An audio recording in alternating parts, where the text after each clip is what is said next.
We are back. And as promised, it is the off season, but we are still doing an episode, even though there is 0 League of Legends played since that. That's not technically true, actually. There is like a thing I saw where like for example, like Yoto's like Heretics Team Academy or whatever was playing some cup. There was like some tiny cup, but obviously real League of Legends is done. But as you will have seen, they did Power Spike, where they did sort of like a mixture of like a wrap up of worlds. And it was like I think it was like a top 5 positions of the year or something. So it was kind of like a review of the year. Even though I will say, I watched a little bit of that. They were sort of wilding with some of those caps takes, I think. I don't know about that. The G2 and caps takes, they were wild. Listen, guys, you know already if Dom and them are on the show, they're going to like find an angle of bias for NA. Collectively, they did that for the West. They like adopted G2 and went a little bit too far. Like even on that one, I actually almost thought you were T1 haters because like, I don't know about that. But, you know, it's not like Fake was playing, you know, fucking Larson and for Scowie the whole time in LCK. You know, he was playing some pretty cracked up players. But anyway, that's the other point is we have another episode for you here on Some of the Insight. And we actually have a bunch of things we can do on this one. Because one, we thought we would do, since everyone fucking tells us what we think about this topic, why not do an actual review of the Dade Award over the years? Yep. And then again, like ask, I mean, in this one, we could do all sorts of things. Like one thing I think we do have to ask, which we'll do in a minute, is maybe we have to change the criteria. Because actually, now that the format's more expansive, it becomes almost impossible for someone to beat the Dade Award winner now, I feel like, because you have to be so good but fail in so many more chances and in such a different scenario. So I don't know about that. We'll get to that. But anyway, I actually thought at the beginning, one thing we could talk about initially, Monty, since it is the off season, we've got space, is think about, right, one of the things, I don't know about you, but I found quite interesting about being in esports is I've tried to actually, since essentially it's just a communication medium and you're in the media, and what you're actually doing is somehow relating your interest and your thoughts on the game to like another person, an enthusiast, a hobbyist, a fan, right? Since that is essentially the gig we're doing, even though my persona, I might joke like, haha, who cares what plebs think? Lol, they're idiots, right? We can't really, in this position, live in an ivory tower completely, right? We might joke like we do, but at the end of the day, to actually, this is a core concept people probably miss, you actually do have to have a sense, though, of what the audience / the public think. Otherwise, you can't really have, like, dialogue with them. You can't, like, stimulate conversation. You can't, by the way, address things they're talking about. So one thing I've always found very frustrating in my career is no matter what people might think of my opinions, I actually think I've done a pretty good job in history of like reading the crowd, as it were, no matter what people might think to this part, right? But the reason why that's frustrating is because if anyone's ever seen the videos I do, like those ones I do on my channel where I just wreck people who've done silly tweets to me or whatever, if you actually notice a feature of how I do it is, I actually am always incredibly charitable with how I read their tweet, though. As in, I do initially, before I make fun of it, try to establish what they were trying to say and actually show like what legitimately their point probably was. I don't try and like straw man them or like intentionally like, you know, like knock a word off so it becomes worse. I don't do anything that makes it worse, right? So anyway, the point I'm getting at is this. Whenever we address fans on this show, we don't just do it because it's like one guy said something in a Twitch chat or one guy said, by the way, just explain that very briefly. There is no one guy phenomenon. It's called the straw that broke the camel's back. The point is, when people have said the same stupid sentiment 1,000 fucking times to you, then all it takes is the 1,001st guy, and the way you respond to the 1,001st guy to someone who didn't see the 1,000 people might seem inappropriate. But if you saw the 1,000, it actually, ready, this might blow your mind, guys, it might even seem restrained. Like, do you know what? I've actually seen times where people like Monty or Dom address like a topic, and I thought, like, holy fuck, they're actually keeping it sort of like disciplined here, mate, because there are thousands of people saying crazier shit than that. And so I thought initially, one thing I thought we could address is this. There's two aspects to it, Monty. One is this. We used to get this exact same fan behavior the entire time we did the show for 10 years, but it was only from TSM fans religiously, and then I would say, like, the odd time Fnatic had a really good team and they thought they were the best Western team and they got obnoxious. It was mostly Fnatic in like 2015 and towards the end of XPK's career. It's when they think they can win, you know, when they think they can go to the top or something, you know. Yeah, exactly.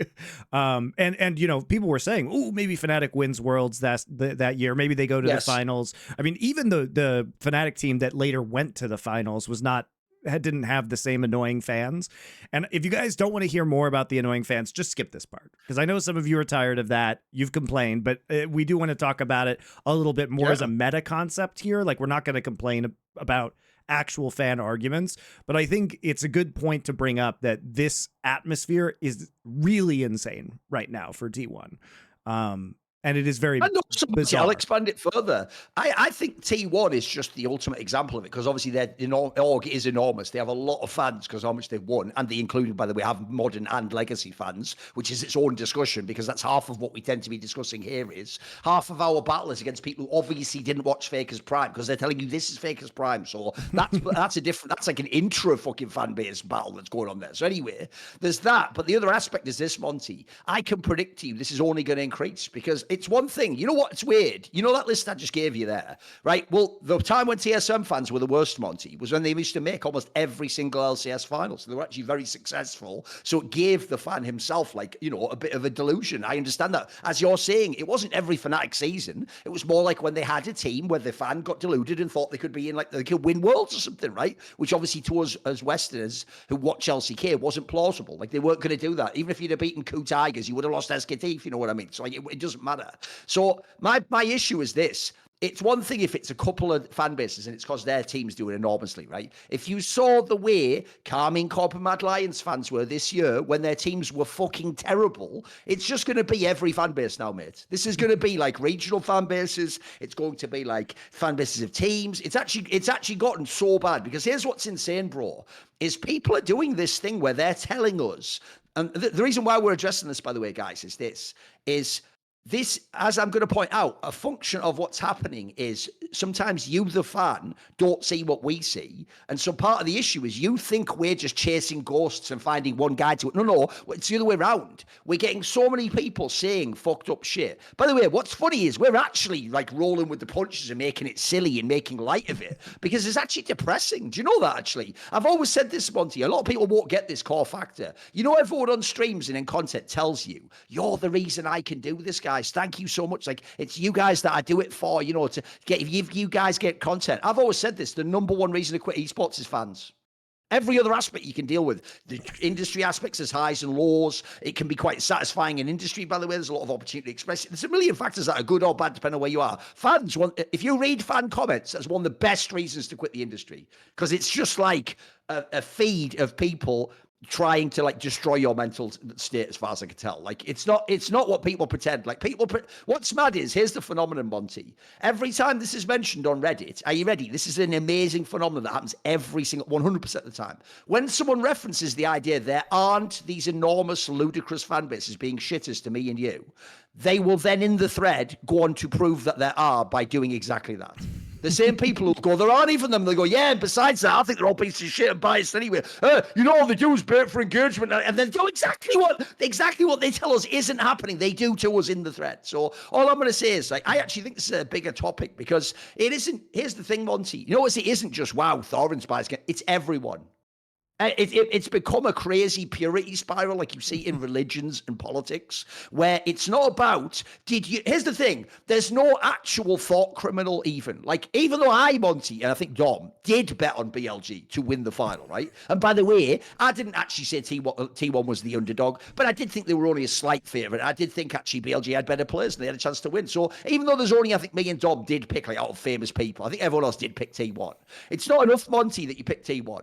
You had to pick T1, and you had to also say that's because they're the best, and you also had to be confident they would win. And you had to, in your heart, and only they can know, only the righteous can know, Monty, you had to, in your heart, always, for every second, believe, even when he wasn't, that Faker was the greatest, because this is just Narnia, and Faker is just an analog for Jesus. And so it was never about, Monty, facts, reason. This isn't even a sport. I don't know if you know this. I know you're a fool, mate. You think this is a sport, and you're judging bad performance. This is literally a religion. And if you believe, I've told this before, it's a spirit bomb. And once the right number of people believing is hit, Faker does Faker things and wins worlds. And the second he does, as he said, Monty, the trophy's for the fans, because they're the ones that did it all. Let's get into this topic. What do you think on this whole one? Because I also feel like for you it must be different, mate. I have been in a position my whole career where I've known there's haters. I'm not the most popular guy. So I've ridden that way. You've been times where you're super popular. You had times, by the way, you're just very well respected. Like, doesn't it fuck with you that people try to make it like everyone who ever said T1 could lose a game is like a shitter and knows nothing about the game? Doesn't that fuck with you a bit, mate? Doesn't that annoy you? I just find it weird that for me, who was like the T1 hype train conductor, that people are saying that I'm some kind of LPL apologist.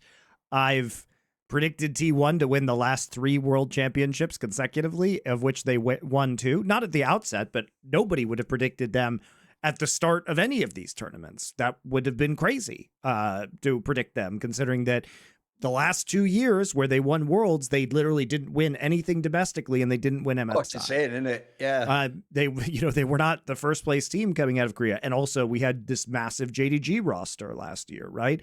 This incredibly impressive BLG roster this year. There was very good competition coming out of China. And I think what's weird, Thorin, is even like in Power Spike, when we were rating mid laners of the year, we rated Faker 3rd.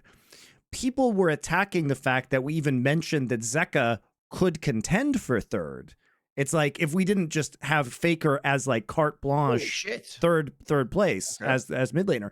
And as somebody who I'm pretty sure I watched every T1 game that was played this year, I'm very confused because I was literally watching Faker and Summer play terribly, literally just walk in at level 1, walk into enemy mid laners and die in really bad trades, make tons of mechanical mistakes. And yes, winning Worlds and having spectacular games 4 and 5 does push him up the ranking, which is why he's in 3rd place. But I think if you look at the whole of the year, I think Faker was better, but if you look, Zeka was a contender for that position. But even insinuating that Zeka could maybe be in 3rd place was some sort of heretical discussion. And it's just outrageous, and it ignores the fact of everything that people who watched like all of their games and who are professional analysts at this game and have been for, I don't know, more than a decade, the opinions and the eye test that they've had. I've watched all of Faker's career. I mean, I know him intimately, and it's one of those things where it feels like, speaking of Narnia, what's the quote? Like, do not quote the deep lore to me. Oh, which, right, sure. The old I was there when it was written, magic or something. Yeah. Like do not quote the old magic to me. I was there when it was written. It's not just that with me. I wrote the old magic, and you're trying to quote it to me. It's fucking insane.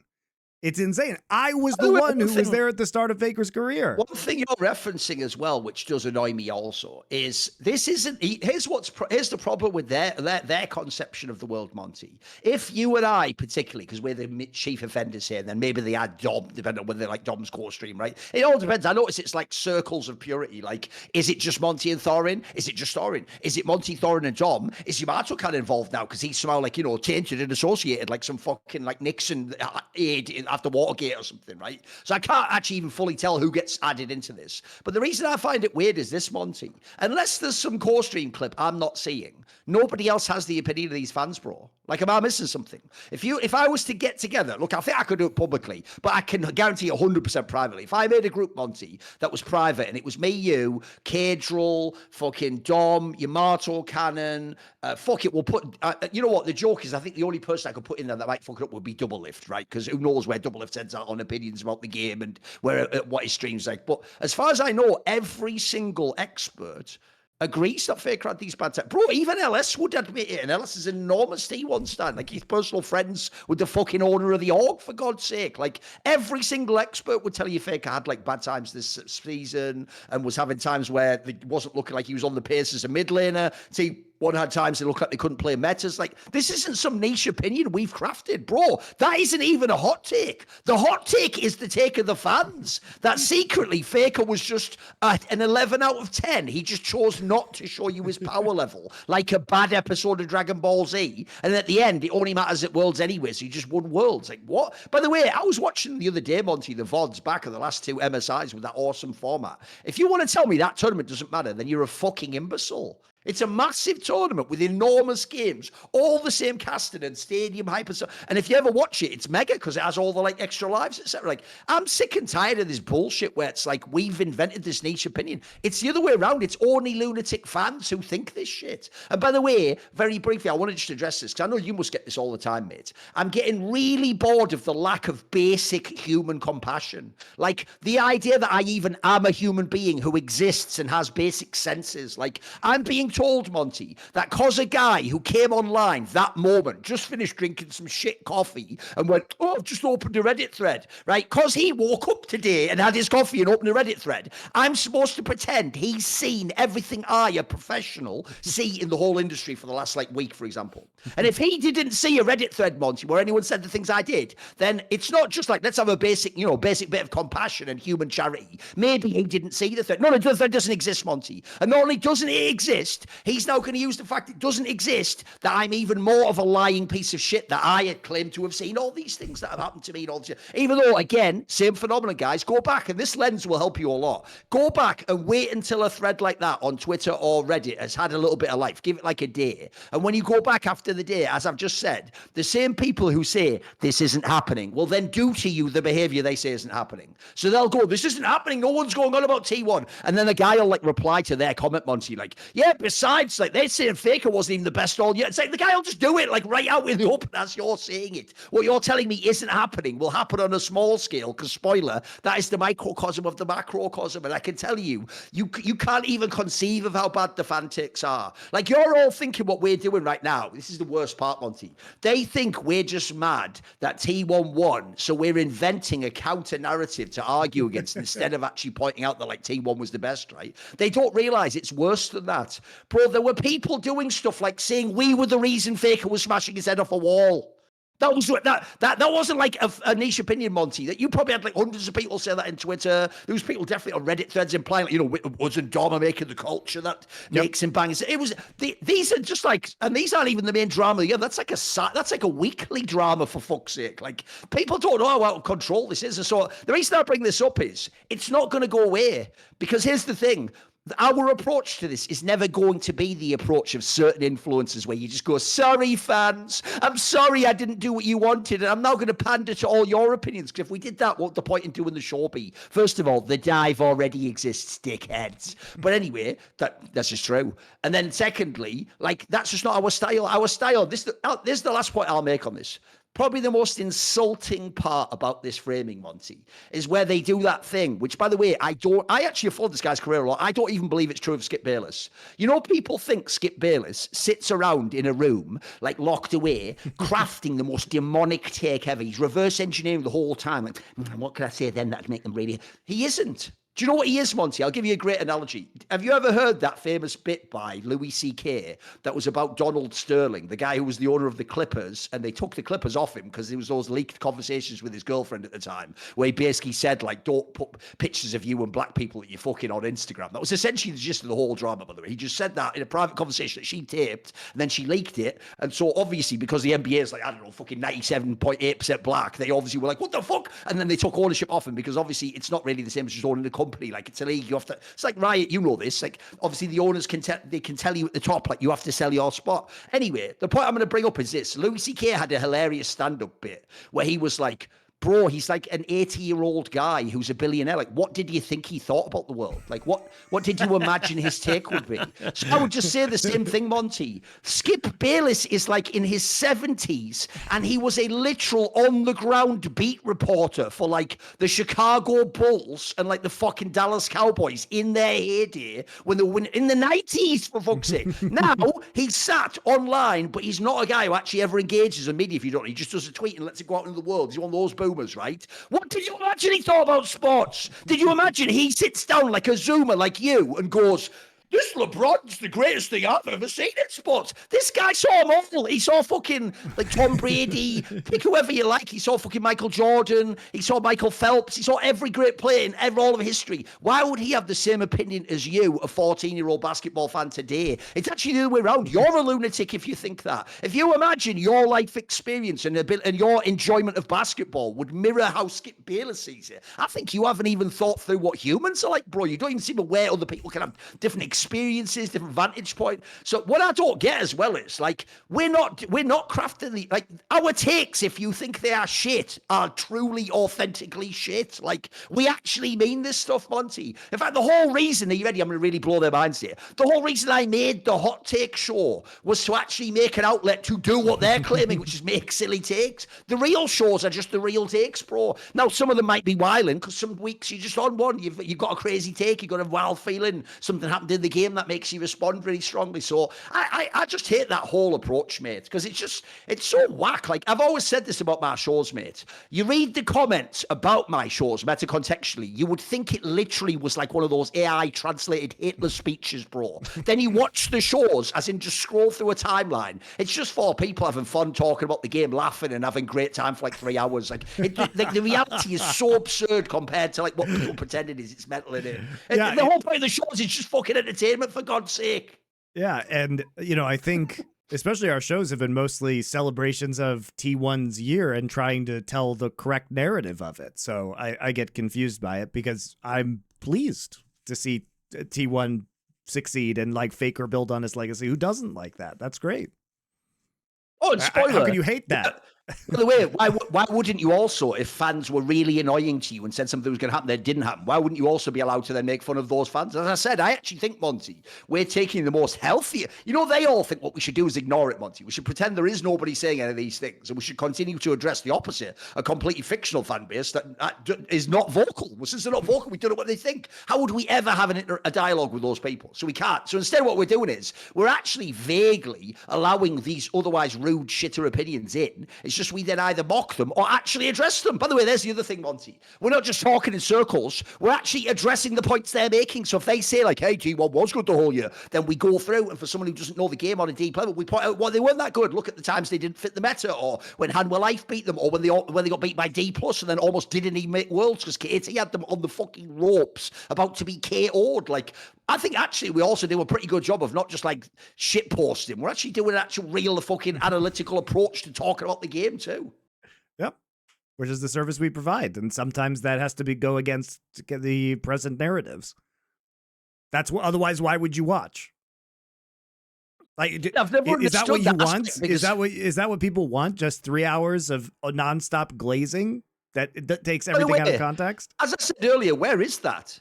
Like, even though I joked about the dive, I'm not sure even the dive would say stuff like that. T1 were a favourite coming into Worlds or something. You know what I mean? Like, even they don't have the opinion this fans pretending exists. It's actually the other way around. You're just gaslighting us that, like, everyone else at a massive party is having an awesome time going, oh, this was on the fake hype train. And then we're just the two weirdos going, yeah, I just hate him for no reason. By the way, I'm also getting bored, Monty. Right, you ready? Let's just run down the list quickly. So I hate TSM for no reason, not because thousands of their fans told me to literally kill myself. I hate Fnatic for no reason, not because they've all told me if I don't say their AD carry is the best player to ever play who is white, then I am a piece of shit. Oh, that's happened, does it then? Oh, what's that? And then I just hate everyone, Monty. I've learned that I just hate everyone at the end, even though at the same time, every player I like, and this is the biggest giveaway that you're dog shit fans, every player I like, Monty, I suck their actual dick in real life and let them come in my mouth. Like, yeah, there you go. I'm the unreasonable one, mate. I'm gay if I like someone, but if I don't like someone, that means I'm an evil, demented, like fucking Snow White witch at the beginning, like magic mirror on the wall. Why is Faker shit con after all? Although the joke is, I just realized I should actually just do a skit like that. I should know it's like me fucking asking the mirror why Faker's better or something. If anything, that would be pretty good. That would be a good skit, actually. You know what? A skit where like the joke is, I can't tell which it is, Monty. There's two ways we could go on the skit. It's going to bring us out of the darkness. Is the skit Knight and Chovy asking who is the clutchest of them all at Worlds, and then Faker wins Worlds with Gallium? And they're like, what the hell, that's not right. Faker isn't that good anymore. Or is it the other way around? This is the evil angle, Monty. Is Faker the witch? And then when he finds young, innocent, beautiful, in the prime of their life, Jovian Knight, does Faker, using the cursed apple of macro, or the meta, actually introduce that component and make them sleep? The clutch apple. Until you or I come along, the charming prince who believes in Knight and Chovy, and give them that kiss, in this case, glazing them in a way, Monty, giving them the traditional glaze, a kiss, that allows them to arise, and then suddenly the new kingdom. You can go either way on that one. You can go either way. But you at home pick which you think it is. Which fantasy scenario do you think it is?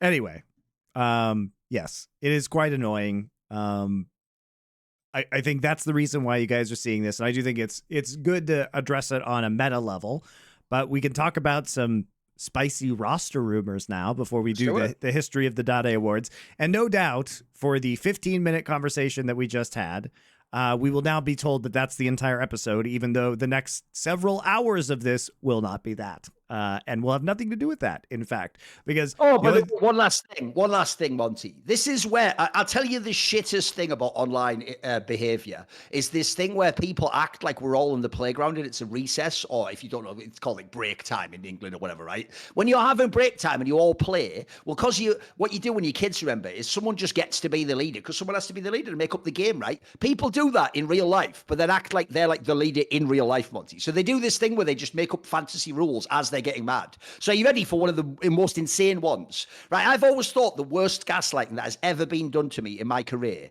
is when Reckless fans tell me I'm a weirdo obsessed with Reckless because I keep saying Reckless's name.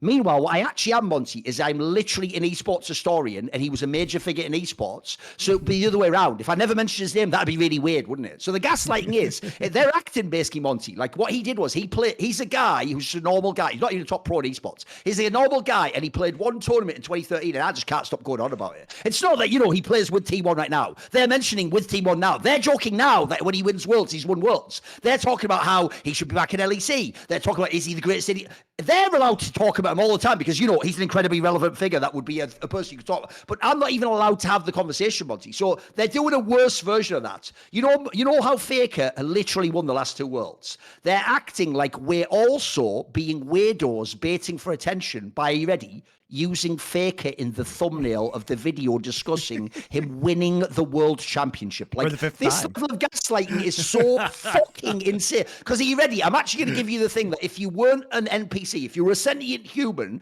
this piece of information I give you now would trigger your mind to wake up from the Matrix and you would never have this problem again. Are you ready? You know how we're obsessed because we keep mentioning that thing? That would make you the fan obsessed for mentioning us. But you don't acknowledge that, right? Because what you're going to tell me is, no, I saw your content, which is stimuli, and then I responded to that by talking about, that's what we're doing about Faker and Reckless the whole time, you moron. Spoiler, if Faker just straight retires today, Monty, in about 5 years, we will very rarely mention him on the show. We will in the context he was the GOAT, but he won't get mentioned every week. I'll tell you that. He won't be on all the thumbnails. And also, lastly, by the way, why is that a real standard? So everyone else in the world, Monty, is allowed to literally do fucking clickbait headlines. They're allowed to do the most disingenuous thumbnails, but we're not even allowed to show the most famous player ever because, I don't know, we might get clicks and then not die in a ditch without food and air or something. What are you even doing at this point in time? What even is this? Oh my God, a European League of Legends show just showed Reckless. My God, the basketball show's talking about Michael Jordan as well. Fucking hell, holy shit, bro. Man, they're obsessed. It's almost like they're obsessed with Czech Notes, the sport. What are you talking about, bro? What are you talking? We're not talking about like Brett Favre, are we? Like, he's still fucking around. He's around now. He's around now. Yeah, also, by the way, this is my last analogy for you. Only old school fans will know, so we won't even explain it, Monty. But here's my analogy just for you. Saying Monty hates Faker when Monty points out Faker played badly is like saying John Madden must have hated Brett Favre because he pointed out he threw an interception. Now, if you know that reference, that's straight fire because it actually contains everything we would talk about, you dickheads. But the best part is because you don't know sports history, you won't know that reference, so you won't know why that's actually a bag. But that's actually exactly what that's like, you morons. As we said, no one loved fucking Brett Favre or Faker more, you idiots. All right, let's talk about roster rumors. Because there's some, obviously they're non-stop at the moment in the LPL and LCK. If you follow a couple of those accounts on Twitter, they're non-stop because it is just rumors at the moment. It's like, are they going here? Is there something? I've heard this, It's a whirlwind right now, guys. It's wild. From what I know from behind the scenes as well, a lot of these deals are not signed yet. So there is a lot of wheeling and dealing that's going on. There's a lot of stuff happening, especially, I mean, I don't know so much obviously on the China front, but on the Korea front, clearly T1 is trying to make, the passes at their current players right. I still am unsure, and this is a pretty important point, which is the LCK salary cap gives you like a credit. So the way it works is, I believe the salary cap is it's a soft cap, guys, which means you can exceed it, but then you have to pay money to the other teams. And I'm pretty sure it's 4 billion won, which is It's not $4 million anymore. It's probably like $3.25 million on current exchange rates, but that's basically what it is. Otherwise, if you go past that point, you start to have to pay you have to pay the league a certain amount of money, and then that gets distributed amongst the teams. But there is something very important, which I've been trying to find the answer to, and I can't, which is interesting because I'm asking people who should know, and they don't know. So one of the aspects is if you have won 3 international tournaments, basically you get a reduction of the player's salary against the cap. So the idea is that legendary players who have won these international events. You would think they just announced this in light of them winning Worlds, whether this applies, or you'd think they'd make like a public statement so everyone would know the off season, right? It would make sense. Right, and the reason why I'm asking is obviously Faker qualifies for that, right? And if you win 5 domestic titles, which Faker also qualifies for, they were basically making Faker's exemptions so that you could basically pay Faker $10 million, but only have him cost like $3 million against the cap. Not go to the LPL or something, right? Right. Yeah, it's an obvious angle. Yeah. Yeah. So I mean, and which is important. Like, I don't hate the fact that this happens. I think that, you know, T1 deserves to get the best shot to actually give Faker what Faker deserves to earn, because I don't think anybody wants to see Faker retire on a different team. That just feels really bad. So I think this is fine. But why I'm mentioning the 3 internationals, Thorin, is that I have not received an answer whether EWC or the Asia Games, which both had members of other members, non-Faker members of T1 winning, if either of those tournaments count as the 3rd international title in addition to the 2 worlds that the rest of the core of the roster has won. Because if Asia Games counts, then Zeus and Keria are also potentially exempt from part of their salary against the cap. And if EWC counts, then all 4 of them are, besides Faker. So I have no idea if that's true or not. And frankly, like, I think LCK should be telling everybody whether that's the case, because it's pretty important to T1's ability to maintain their roster. And I think that it's an answer that the fans should know. And I've always been in favor of, you know, if you're going to have a salary cap, you should make salaries of the players public, because it allows people, first off, it's great for off-season content. Like, we would love on this show to be able to discuss whether we feel a team is getting a really good deal. And plus, you know, I think it does actually help the players also, because if a player is taking a discount to be on a team, or a player isn't getting paid very much, maybe you don't expect the same level of performance out of them. And it makes like the criticism against them potentially less harsh if you know they're kind of in, you know, on a budget, right? I think it's actually just very good in general for transparency. And I wish that there was a system in all of esports to get salaries, you know, public. And it's something that I was trying to do in Flashpoint also. And I was, you know, wanting to work with Sport Track, which does, you know, the American sports salary. So I was actually talking to them at Flashpoint about getting our players' salaries public, just because I think it creates a lot better content. By the way, it would just change completely, Monty, the way that we analyze teams. Like, I'll give you an example. I was thinking about this the other day, right? I'm obviously a massive fan of the play of Rookie, right? But it's a nightmare if you're a Rookie fan that he never makes it to Worlds. But one of the reasons he doesn't make it to Worlds is, aside from the years where his teams just didn't win, there are also years where he just is on a scuffed lineup and you just think, surely you could be on a better roster. Well, here's the thing, Monty. If the salaries were public, and what I actually saw was that, I'm just speculating here, maybe Rookie's in that phase in his career, like Aaron Rodgers, where they can still get an enormous salary, but not from everyone. And so they pick a team that's not the best team to get the enormous salary because they think they're justified to get that at the end of their career. As soon as you know they've got all the money, you understand why the team isn't that sick, because they're not on the best team in the NFL or in the league. Like, if I found on Nip, Rookie got, like, I don't know, 70% of the salary of the team, suddenly it would make sense why it's Rookie or bust and why the team's not that good. That was also, by the way, it would show me that in the LPL, they don't think Rookie should have that salary on other teams if he's a top player. It would be quite interesting. It would actually sort of imply a lot of things about the psychology of what people are thinking. Whereas at the moment, what we have to do, which I hate, because this isn't what sports is like, is we have to treat every team in the league like they all have identical money and that these are just players want to be on that team, or this is the best team you could make, which are obviously very different propositions, right? Yeah. So yeah, I'm fully in favor of this, and I would love to know, especially because we are setting out, you know, rules. I think the fans and everyone deserves to know who is exempt and, like, who is, you know, they should release a document, you know, alongside the fact that it's publicly available in the contracts database when players are, you know, when players are actually expiring on their contracts. We should know when exact, like how much the player is discounted against the cap. I think that's pretty fair. Like it should be really super clear on that. But nobody has, as far as I've been able to tell, knows whether T1 has these exemptions and whether these T1 players do. Now, my assumption, Thorin, is that they don't, because I don't think that Riot will count Asia Games or Esports World Cup. I think they'll only count MSI and Worlds, but we don't know that for sure. By the way, here's the problem, Monty, is technically if I'm any team that's not T1, I would complain if you count those tournaments. They're not part of your circuit.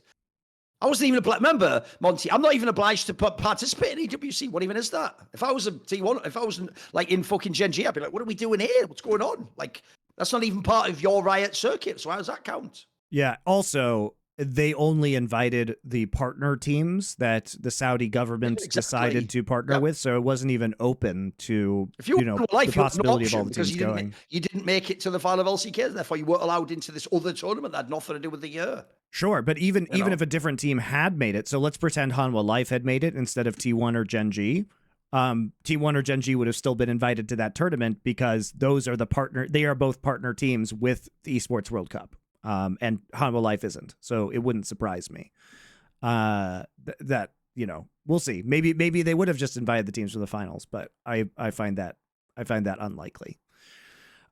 So anyway, there's that aspect for T1 who's trying to get it trying to get it together. But there's also rumors like HLE is basically trying to upgrade their top lane. As far as I can tell, they don't want Doran anymore, and so they've been trying to get both Keen and Zeus, to my knowledge. And we'll see if that works. Now, Hanwha did have the second highest expenditure. So the top three salaries or the top three budgets last year were T1, followed by Hanwha Life, followed by Gen G. Gen G, I think, is still, they're basically telling their players, hey, if you guys want to play together, you need to take discounts, basically, if you want to do the super team again. So I don't know if they're actually going to be able to run that back. If they try and get Ruler back and they have Chovy, I can't imagine they're going to have a lot of money for anybody else. At that point in time, it's possible that Doran actually goes back to Gen G. Maybe they have a less expensive jungler as well.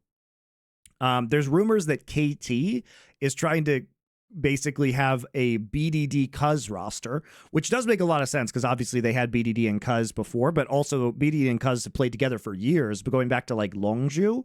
So there's an interesting angle there. Yeah. Like there's a lot of synergy between BDD and Cuz. They were very successful in the last iteration of KT.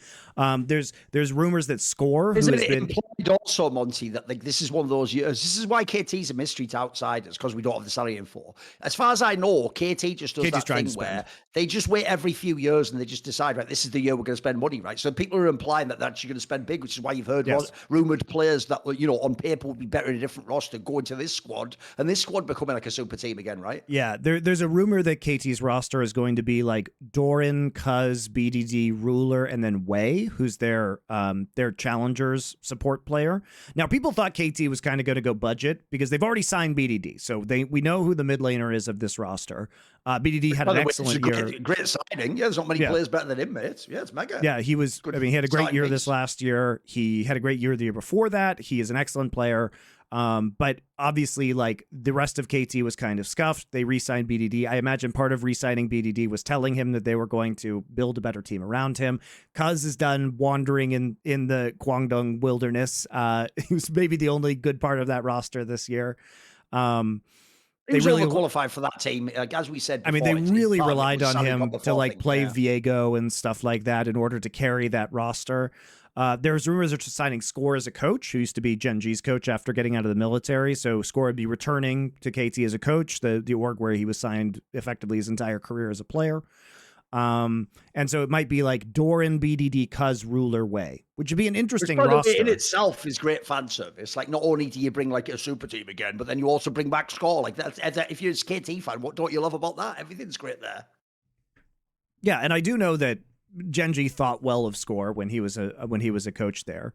Knight, there was rumors about Knight because he was like deleting his posts about BLG on Weibo, but he actually had a 1+1 contract. So BLG activated the second year option on his contract. So Knight will be staying with BLG unless they it was trade also him. implied that like maybe he does shit like that every offseason, either to fuck with fans or just for whatever reason. Negotiating just, like, does the thing about, oh, Reginald's followed something like that thing that people used to do back in the day where sometimes it's a bait and sometimes it's real. Like, yeah, I think people read too much into that, Monty. By the way, that's also another obvious move as well. If you're someone like Knight, in theory, as long as they're gonna, as long as they have championship aspirations, you shouldn't move. You should also do like BDD, just sit there and let them build a team around you. Yeah. So I think Ruler probably goes to either Gen G or KT. I think Ruler, the thing about Ruler is that, remember, Ruler was signed to a multi-year deal, and he actually he chose to terminate his contract with JDG, which must have been mutual between him and JDG. But because the LPL salary cap is going down, and because there's a salary cap coming to LCK, I guarantee you he's not going to get a better offer than he had with JDG. So if Ruler is canceling that contract voluntarily, then he must be trying. My assumption is he's trying to come back to Korea, because I think JDG is a good org. They're well respected, right? People, you know, the players have always liked playing for them, to my knowledge. And so it's interesting that he would make that decision. And to me, that says he wants to come back to Korea. And if he's going to come back to Korea, he only really has a couple places to go, because, I mean, we'll see. Maybe he ends up on Hanwha, but I kind of doubt it. And I think like Gen G and KT are probably the most likely. Him and BDD obviously played together on Gen G before, didn't they, back in the day? Sure, yeah. So they've also got that existing history. Yeah. Like, because that's a scenario where I could totally imagine, Monty, that if you're like Ruler, you're like, hey, but BDD's pretty good now. I can go back and maybe reunite and fucking win together. Yeah, let's do it. Let's do it back in LCK. Yeah, and especially, I mean, if KT, you know, stabilizes in the top lane. Look, I thought Perfect had a pretty good rookie year, but if you have higher ambitions, you know, if you're actually like trying to take a serious stab at winning LCK or winning in a major international event, unless Perfect has an insane glow up, I think it becomes much harder. If you look at the way that teams are winning now, it is really, really hard to win without a super team, it feels like. So that might be kind of a problem. So Kanavi is also rumored to be coming back to the LCK, but he will probably command like a pretty big salary. So I don't know where he would end up. If Canyon leaves Gen G, the question is, does Hambak, who is KT's, Hambak is probably the most anticipated potential rookie coming out of challengers in Korea this year. And so does Hambak end up on a really good team as a potential like up and coming prospect? You know, that might be a big question. Chovy, I think, is probably flooded with offers right now, so I'm not sure if he's actually going to be staying with Gen G. Lehens as well, and Keen also, I think, is deciding whether he wants to be at Gen G or maybe KT, go back to KT or maybe HLE. The KT actually already shook up their coaching staff. I mentioned Score, but they also got rid of their current coach, which is, in my opinion, a very good thing. Oh, Zephyr, you mean? No. Oh, he's in D+. Sorry, I'm thinking of someone else, actually. Yeah. Who was the KT coach at the time? The old Incredible Miracle owner. Oh, right. Okay. Hirai. Oh, right. Okay. That's an old school name. Yes. And I deeply dislike this guy. So on what basis? Things he did in Incredible Miracle that are not public. I think he is. Ago, mate.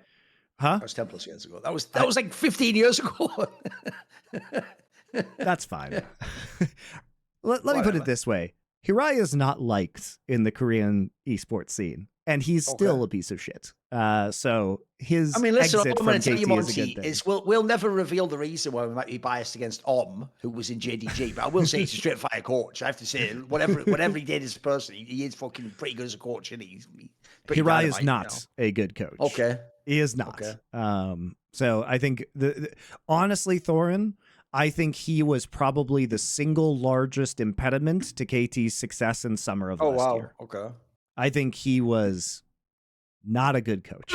A bigger meta-contextual discussion we should probably have is, one of the things I do find really underwhelming is when you look at both the LPL and the LCK, man, it just seems like such a crapshoot every offseason. Do you know what I mean? Like, here's what I don't get, Monty. I get that, like, you have this scenario where certain teams don't want to spend this year, or they can't every year make a super team. That makes sense. But you know how in Europe you have, like, it's only G2 at this point in time. G2 and a bit of Fnatic, and in NA you have like Argus team like with Cloud9 now. These are the orgs where like in theory they should always be able to make a good roster because everyone wants to be on their team and they've got the budget to build a good roster. The weirdest thing about LCK and LPL is they really do have years where you just make 4/5 of a good roster and then you have a random player who's not even good in the 5th spot. And you're like, what? Like that whole story about Gen G Monty is mental. There's a real world where Chovy next year is just playing with Doran again inexplicably though. It's like, what? Like in an anime, this would be a shit piece of writing. Like you're going back a storyline here that didn't even work. Like, but what do you think about that? Because I have to say, as a sports fan, I find it really jarring. Because even if you think there are bad GMs in sports, I do feel like people try to make good teams, though. You know, like, and if you're a big superstar in sports, it's quite rare you end up on actual shit teams. You know, you usually end up on a pretty good one. Like, don't you find it a bit weird that for people like Knight and Chovy, by the way, the most eligible players in the entire world to build around, it's just like it's not even in their hands. Like, they might just end up on a team where there's one player that just means you cannot win. What do you think of that?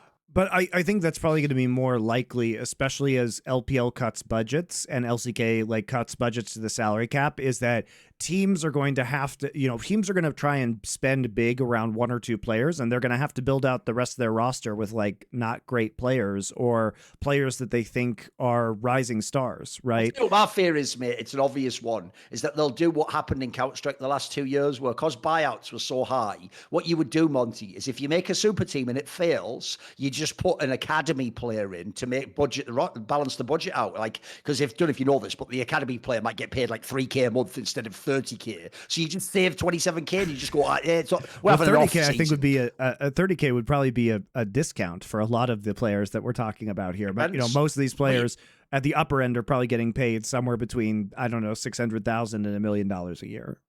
And that's, to me, that's the nightmare scenario, is that it's not even just that you're getting some player who played for Guangdong Freaks or something, Monty. It's the idea that you go, right, it's okay, we signed them guys, we've got Viper, Chovy, this guy, and then, oh yeah, and by the way, a guy you've never heard of, academy player and support. Like, that's a bomber, mate. That's like that's like those bad rosters where like Yuanji applaud or some shit like that no one likes. Like, that would kill me so much, because I just don't believe that like a rookie's going to be as good. Come on, man. It's not going to happen. It's 1 years to get to the top, mate. It took them quite a while to cook with that roster.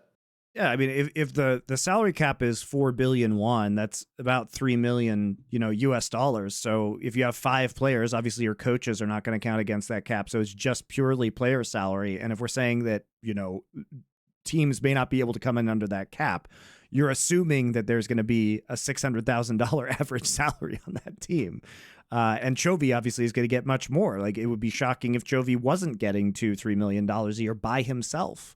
Or is Chovy going to take a discount? Or does he want to just head over to the LPL? I think there's maybe somebody's willing to spend into the luxury tax in order to get him. So, by the way, Monty, is another thing, mate. Notice how, if all salaries were public, Monty, that entire discussion about Faker completely changes in our favour. Because if people knew what Faker was paid, he isn't paid like they think. They act, Monty, like he is just the lovable old, like, former great player who's helping these young guys win. He's getting paid like more than every one of you fucking idiots. Doesn't he get paid like $5 million or something insane? Like, probably he gets more than that. Enormous salary, bro. I think he's actually one of the highest paid players in the world. I think the way that they've done it is that he has like, I think he has like one contract. I could be wrong about this, but I think he has one contract for his play. And then he has like another endorsement contract with SK Telecom. Right. So there's some like shenanigans where they've split up some of the money.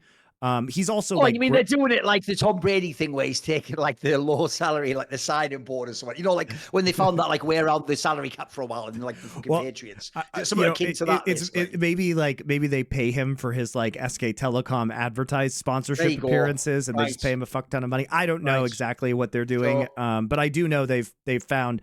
I've heard they found some creative ways around it. Not sure exactly what those creative ways were. It's like this, Monty. He gets like X salary to play the game League of Legends, but then he gets Y salary to play a character called Faker Tian. Exactly. In like, in different commercial advertisements. Yeah, exactly. Endeavors or whatever, it's some fucking term like that. Exactly. This fun scam way to pay Faker the fucking bomb that he needs, all that fucking. But he also is like mega grandfathered in according to the new salary cap rules. The purpose of the new salary cap, I think, was And I think it is good in some ways, was to make the league obviously more competitive, to spread the stars out so that other teams would have potentially chances to get like a big name player and draw a fan base. But also, in the long run, the rookie contracts are the ones where the rookies basically have a cap on how much their contracts can increase every year of their rookie contracts. So you might be paying Chovy $2 million, but you could definitely be paying a rookie like $75K with a 10% or whatever it is increase every year, under these rookie rules. So they're really trying to like tamp down, the ability to like, so a lot of, I think what's going to happen with the LCK is just like the NFL, where getting a great quarterback on their first 5-year deal out of the draft frees up so much space before you have to start paying them $50 million a year. There's going to be a bigger premium on raising up and coming talent within the LCK, which I think rookies maybe shouldn't be in contract jail, but also isn't that good that teams want to really focus on talent development as a result of the system, that it incentivizes them to do that? I think there's some positives there for sure. So I think, teams will be introducing, new players. Contrary to that, there's now a rumor. So D+ today, I believe it was either today or yesterday, announced that they had released Moham, and Moham is the new rumor is that old Barrel is coming back to D+ Kia. Oh God! No, it's actually great. That's actually what I want to happen. If there's one spot, because it gives you some shot calling or something. That's all he has to do. Right. Okay. I'm just thinking of the fact that it means the lane's going to be ass again, bro. But whatever, I can accept it at this point. I know what you mean. They were a bit one-dimensional last year. I get it. So, look, they were terrible. Their macro is terrible. They need a brain in the bot lane. He can't possibly be worse in lane probably than Kellen or Moham was. Certainly not worse than Bible was last year. I think it's interesting that they would want to get him back as a possibility. There's also the rumor that DRX is trying to get King and Pioshik and Barrel back to like reunite the 2022 squad. Monty, if there's ever a team didn't need a last dance, it's that one. It wasn't even good the first time around. Like, what are we doing? What even is this? Why are we trying to recreate the glory days of 2 years ago, which wasn't even that good a lineup? Like, what are we even doing? What a waste of time. Oh, no, sorry, Monty. What I just did there was an incredibly biased format of analysis. What I should do is be neutral, which nobody wants on any talk show, but liars will gaslight us because given the option between saying an opinion they don't like or be neutral, they'll just lie on that one. So you ready, Monty? I'll do the real analysis. What happened actually is they should make that DRX team. Do you know why? Because when it mattered, they won. And in fact, when it mattered, Monty, they were better than T1 and Faker and Chovy and Gen G and EDG and Scout. So when it mattered, they were the best team in the world. They won the World Championship in 2022. So they were the team of 2022. Zeka should have won PC Player of the Year for all of esports that year. And if you say in 2022 they weren't the best the entire year, you probably just hate Zeka and DRX and you're a piece of shit.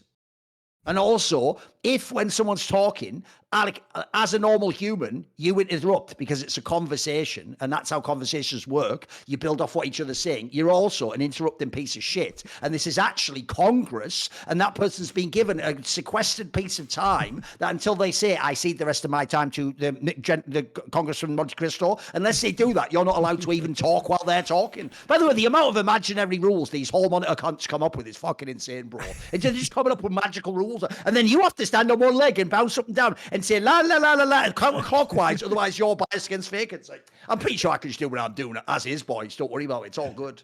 Anyway, I would just say don't make that DRX team again. Also, here's why you don't make that DRX team again. It's just offensively bad. Like, you know what? I can't even believe I'm going to say this, Monty, but this is actually, in light of what you said earlier, we were the number one Zika haters. Here's how you know Zika actually had a pretty good fucking year.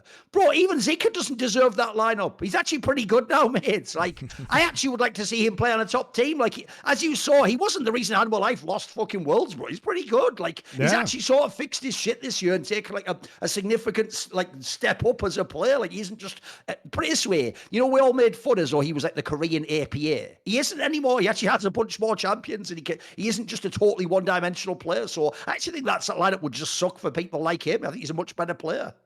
Yeah. Maybe King can fuck off and play there. I don't know about that, but Zika he deserves to be on a good team, guys. He's good. Well, I think Zika is probably going to stay with Hanwha. So the question is whether Keen joins, because Keen joining that roster would make it an even better roster. team. Yeah, team. Imagine if they had the same roster but just were Keenan. Wouldn't that be like a world's win right there, boys? That's a pretty good lineup. Yeah, it's a very good team. Another rumor that I've seen too is that UCal is actually coming back to LCK, and people might be wondering, well, wow, UCal. Haven't heard that name in a while, and he has been kicking it on some absolutely garbage rosters in LPL. But what I will say is that he has been very good on these rosters for the most part. Yeah. Like he was on Thunder Talk for the last several years, but he has been really quite good on a Thunder Talk roster that was mostly shit his entire time there.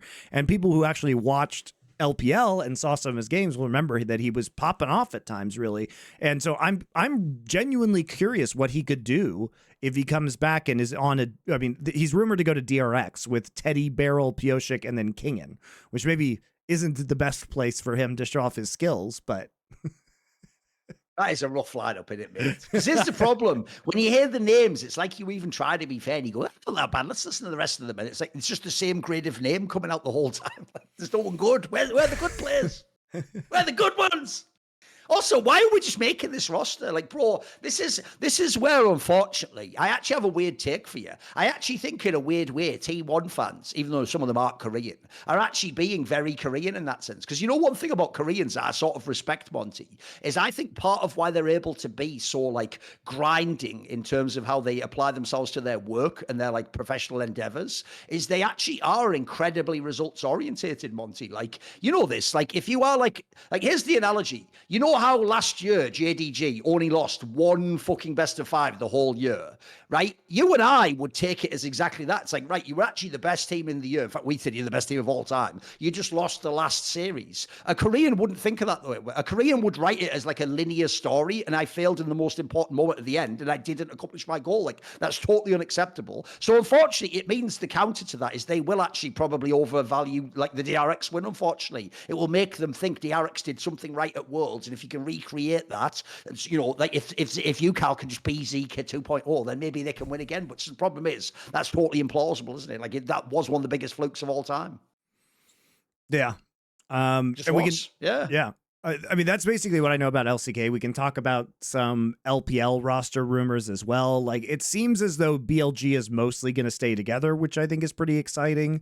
JDG appears to be trying to, like, I think they only have Sheer on their roster, and they're trying to, like, maybe spend big.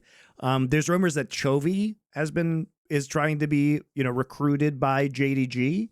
And maybe that goes through, or maybe JDG goes budget if they can't actually get him. Top Esports seems to be keeping Cream and Jackie Love, but maybe everybody else's roster spots are not so solidified. And the weird one is that I think IG has been sold, even though the IG was owned by the son of China's wealthiest man. Whatever. The one who actually, if you don't know, the most glorious moment in esports history, because it just violated all competitor integrity, is when they found a tournament where he just played. He just played in a match once for IG. I think it was like a Demacia Cup or something, but he actually he just inserted like an actual like rich kid's dream. He inserted himself in the lineup, bro. Just like, hey, I'm playing now. Like, what? Like, that actually happened for real. I love it. I love how mad that is. So he doesn't own the team anymore. That mega rich guy. The rumor is that they sold it, and that now what's going to happen is that they're trying to run back the 2018 World Championship roster, and they've signed the Shy and Rookie. The reason why that part's interesting, if it's true they've sold it, is because I actually also, as a mega Rookie stan, this is one of the things that people always said about Rookie. They said one of the problems was he actually probably was too loyal to the original IG people, and that's why they let him, he let them rebuild some of those dodgy ass lineups with like Puff and Southwind and shit like that, So that's interesting, because I assumed when I saw that, Monty, like the Shy and Rookie, I thought, that just must mean that the fucking IG guy's the only one who sort of fucks those guys till he's brought them back. But it's a totally different set of people potentially. They're just doing it for branding reasons or something. It's a pretty good roster still. I think I'm up for seeing it, mate. At this point in their careers, they're not going to get the best roster, so why not run it back together? It just depends who you get for ADC, obviously. It's not a bad looking team though. Looks pretty spicy. So I'm less confident in a lot of these rumors that are coming out of China, but it just seems like those are the ones that are most likely, or like not most likely, potentially going to happen now. We can switch over to NA because basically one quick thing I'll say is this, because I actually have one quick analytical point to make, a rare one for you here, Monty, which is I actually do really look down on the people who think Rookie's like overrated or not that good. And the reason why I really look down on you is this guy probably has the best eye test I've ever seen in League of Legends. Like, you know what's weird is I actually sort of on some level, Monty, as a Froggen fan, I understand why plebs, real casuals don't appreciate Chovy. Because, bro, they think we're making up the shit about the laning, or they're just seeing like, no, but it's only like 10 CS. Like, they don't understand, like, in the best matchups in the world, Monty, how insane like 10 CS every game is, or whatever, like to be in a lead no matter what the match. They don't realize that he actually is, even in the games that they see him not do anything in a team fight. They don't understand that he's painting like masterpieces of laning what he's doing. But I get it, because the style of how he lanes is Froggen-esque. They do it in that like absurdly like, if it was me, I would say artistic, but I won't say that about them. I won't speculate, right? But they do it in that way where it's like they're just obsessed with the raw CS number, right? You can tell, and I can tell you Froggen literally did do this. At the end of the game, Froggen would, unironically, Monty, if you talk to him, say something like, what do you mean lost? I like beat him by 15 CS in lane. And you were like, bro, no one cares about the lane. Like, so anyway, the point I'm going to make is this. Rookie doesn't even do that. Trophy style is like, I don't care about you, I just care about these minions. Bro, the Rookie style is actually probably the most like addictive laning style ever, because he would just do that thing where you lane really well, but by pressuring all the minions and making plays on the other guy and baiting out all his spell, like, dude, he had probably the most satisfying laning style to ever watch. Like, it's so the reason I say I look down on you guys is it just means you didn't watch him play. Like, if you didn't watch all these LPL seasons, you haven't seen how fucking good this guy is. So look, obviously he's not as good now. He's still pretty good, by the way. He's still like a fucking top 5 mid laner in the LPL most of the year. Like, that player for real, if you ever want to go back and watch some VODs, just go back to the prime of when he's in IG and you will see some of the best laning you have ever seen. Because as I say, it's like pressure laning, bro. It's not just like sitting there getting the minions under the tower perfectly last CS. He's actually doing the shit you want, like pressuring, roaming, getting ready to join up with the jungle. It's the fucking shit, bro. I think he's actually one of the best like raw laners to watch, even as a casual. You'll be able to get into it. There's a lot there to appreciate, I'm telling you. Yeah, I don't know if I necessarily want the IG run back though. Yeah, but like I said, where are him and the Shy at in their careers? Like, they're not going to get their own like BLG super team made around the money. So at this point, you have to like accept it's going to be scuffed. And also, we said this earlier, Monty, this is the problem with the business aspect of esports is if you're Shy and Rookie, you want $1 million contracts. You're not going to play for cheap. Like, you're playing to get paid. Sure. So unfortunately, you're going to have a semi-scuffed roster, aren't you? Because how else are you going to make a team around these guys? Even though I do believe they could still be good. Like, this team, it depends what the rest of the roster is, but if you put the right roster on, they could get like the 4th seed for LPL. Why not? It's plausible. Yeah. I mean, Rookie was already doing that with that scuffed NIP roster.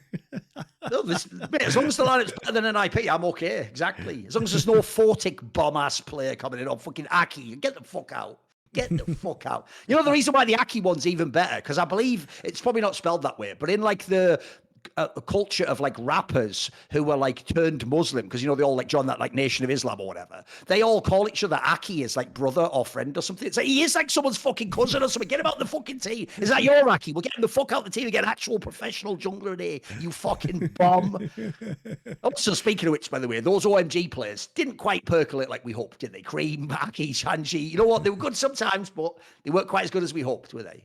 Because that is the bummer about Rookie's career, by the way. I just look at that TES roster and just think, bro, if you had that same roster with Rookie there, wouldn't that have been straight fire? That could have like won worlds or something, mate. That was a pretty fucking fire roster.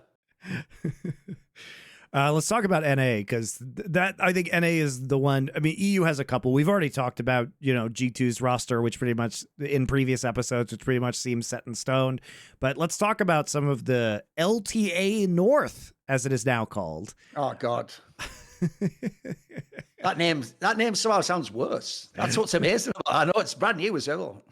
I also, by the way, I didn't mention this on the episode because it's just a whatever, but I also can't handle that spelling, Monty, because it looks like you just typoed LAT, which is the traditional thing for Latin America. It's like, yep. What are we doing here? Like, and the reason that makes no sense is because we're also calling then South America Latin America in that typo analogy. Like, nothing about it makes sense. Nothing about it makes sense.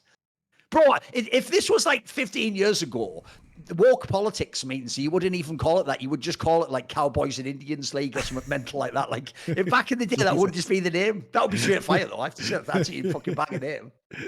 Oh, I don't know where Canadians fit into that analogy, but whatever. It's all good. No, the Canadians. Anyway. No, those Plains Canadians are Cowboys too. They're just from the middle of Canada. You know, the Plains provinces. All those people from Saskatchewan, they're Cowboys. Oh, fair enough. Okay. It fits. It fits. All right. So the NA rosters. Now, the biggest one is probably Loki, who was on Hanwha's Challengers team, going to play mid laner, and Sven returning to the AD carry position, obviously last year with Dignitas, and now he's coming back, in spite of the fact that it was rumored that the reason why he left Cloud9 in the first place was because he had issues laning with Vulcan. Now Sven and Vulcan, maybe they've gotten over their beef. Blabbers with 2 Korean solo laners. I have to say, I'm not really hyped up about this roster. Sven was the best part of Dignitas this last year. He was. The problem I have is like, it's not a bad roster, but it's not one that you look at like this should win the LCS immediately. Like, it's kind of I'm a little bit underwhelmed by it too, Monty. I actually do think it's a bit like, essentially for me in this roster, doesn't like the Thanatos guy have to be like 20% better to even have a chance. You know what I mean? Like, I mean, Thanatos was good, but he never was really integrated in with the rest of the roster, and I'm just not confident in Vulcan anymore. He used to be one of the best supports in NA. We haven't seen that performance out of him in a long time. I think Sven did step up and showed a solid return to the AD carry position with Dignitas, but that Dignitas roster was incredibly cooked from day one. And, you know, Loki has to acclimatize to America while trying to be a rookie player. So, and then play around Blabber's aggression. I'm just not sure how well that's going to work, especially in an off season where Niski was available again. If you're going to bring back the Sven and Vulcan lane, surely and with Blabber, surely we can just put Niski in there and just run back one of Cloud9's most, dangerous rosters of all time in their history, right? Or what you could do, Monty, is you could look at the last year and go, wait a minute, our main problem was lack of effective shot calling, which also was exacerbated by bringing in a Korean. So what we'll do is bring in another Korean and then bring Sven in, who even himself says he's not a shot caller, he's just really vocal. And then that won't address any of our problems. So brilliant. So we haven't addressed, what? Bro, where's the shot caller still? I missed something, guys. They haven't addressed the fundamental problem of the team. The problem wasn't really that Giorgio Pion was shitting the toilet and arriving late. That wasn't really the biggest problem, was it? Like, we didn't even actually say, by the way, that Giorgio Pion should be fired. We just wanted a shot caller on the fucking team. So I hate this roster move, mate. This is a bomber. What's the point of this roster? Is it? But this way, here's what you have to actually conceive of. Look at this roster on paper. Is this roster actually going to do anything at Worlds? You know what I mean? Is it though, bro? Like, guys, no. You can't actually sit and 10 minutes earlier in this convo go, Thorin, the Shy and Rookie together, would they actually be that good in 2025? And then go, but Sven and Vulcan, they'll probably be trying to, well, shut the fuck up. Like, that doesn't work. That doesn't work. That doesn't work. Their lineups from the same era, bro. You know what I mean? Like, it's so old. It's so old. And then Shopify Rebellion is doing some weird things. So they've brought in Contracts Niski, Fudge, B-Voy. So B-Voy was probably the bright spot of this roster. Hey, he was all right. Another one, interesting one, is Seos. So Seos was a Brazilian support player who honestly, I think, has been one of the best support players in Brazilian history from what I understand. I haven't seen, obviously, that many games, but he has been hyped up for a long time, and he has had some very good seasons to my understanding. So this roster feels kind of like B-Voy has to be the mega carry, but he was good. He was good. I'm not sure if he's that good, but it's also NA, so who can actually know? And it does feel like at least Contracts and some of his more carry-oriented junglers, his Viego, some of his quintessential picks might be empowered by Niski. So maybe Shopify can... I mean, they got to hope they can make top 4 with this role. Even with a bad Cloud9 roster, it seems like it's going to be hard. Like, basically, FlyQuest and Team Liquid appear to just be running it back. So under those circumstances... How do you actually crack top 2? And I don't Here's think my you can. feelings about contracts. It's very simple. I've actually completely resolved it. There's no war going on within me. I'm at peace with it. Here's how I think about contracts, Monty.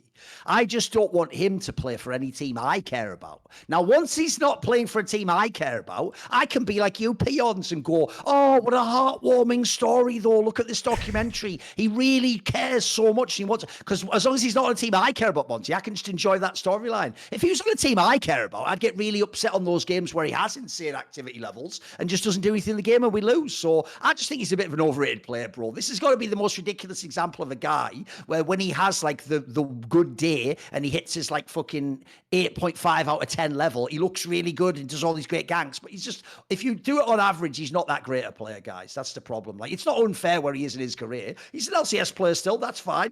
LTA, whatever. But he's not like an elite player like people want it to be. Like that, I think he was one of the players that got like a bit overrated because of that NRG run, mate. He's good, but he's not some like elite player. Come on. He's just good. There's nothing wrong with that. This is the right sort of team for him. It seems like an appropriate level. It's also not a terrible team. You're sort of trying to reclaim a bunch of people, but you are also Shopify. Like, you probably don't want to actually spend the most money. So this looks to me like not a bad sort of like gamble roster with a couple of gambles, some min-max in. It looks pretty decent. At least it'll be competitive. It should be competitive. You get this a playoff team.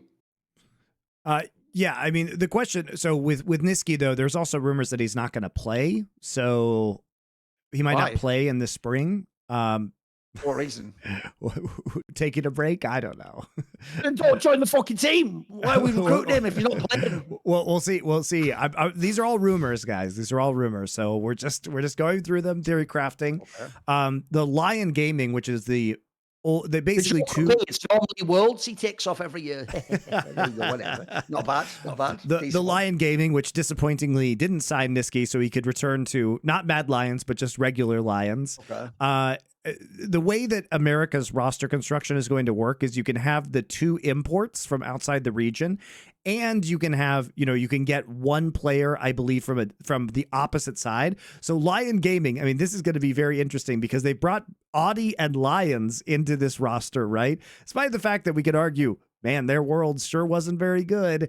And they're bringing in Licorice alongside, from Korea, Saint, who was the D+ Challengers mid laner. He's 19.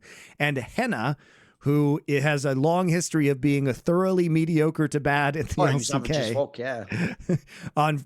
Most recently on FearX, right? But previously on Brion, right? As their AD carry player. So who knows? I have no idea how good Saint is.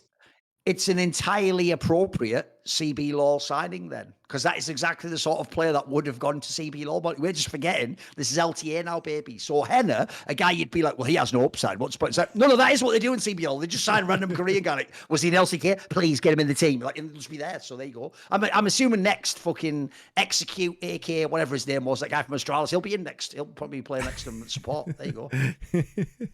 That fucking Pike 1 trick. So yeah, we'll see all of this. We'll see how all of this works out. But yeah, those are the NA rumors. We can talk a little bit about some of the EU rumors. We haven't actually talked about Noah and Jun leaving and going to Giant X yet, and Upset and Mickey X coming into Fnatic. Personally, I'm still not.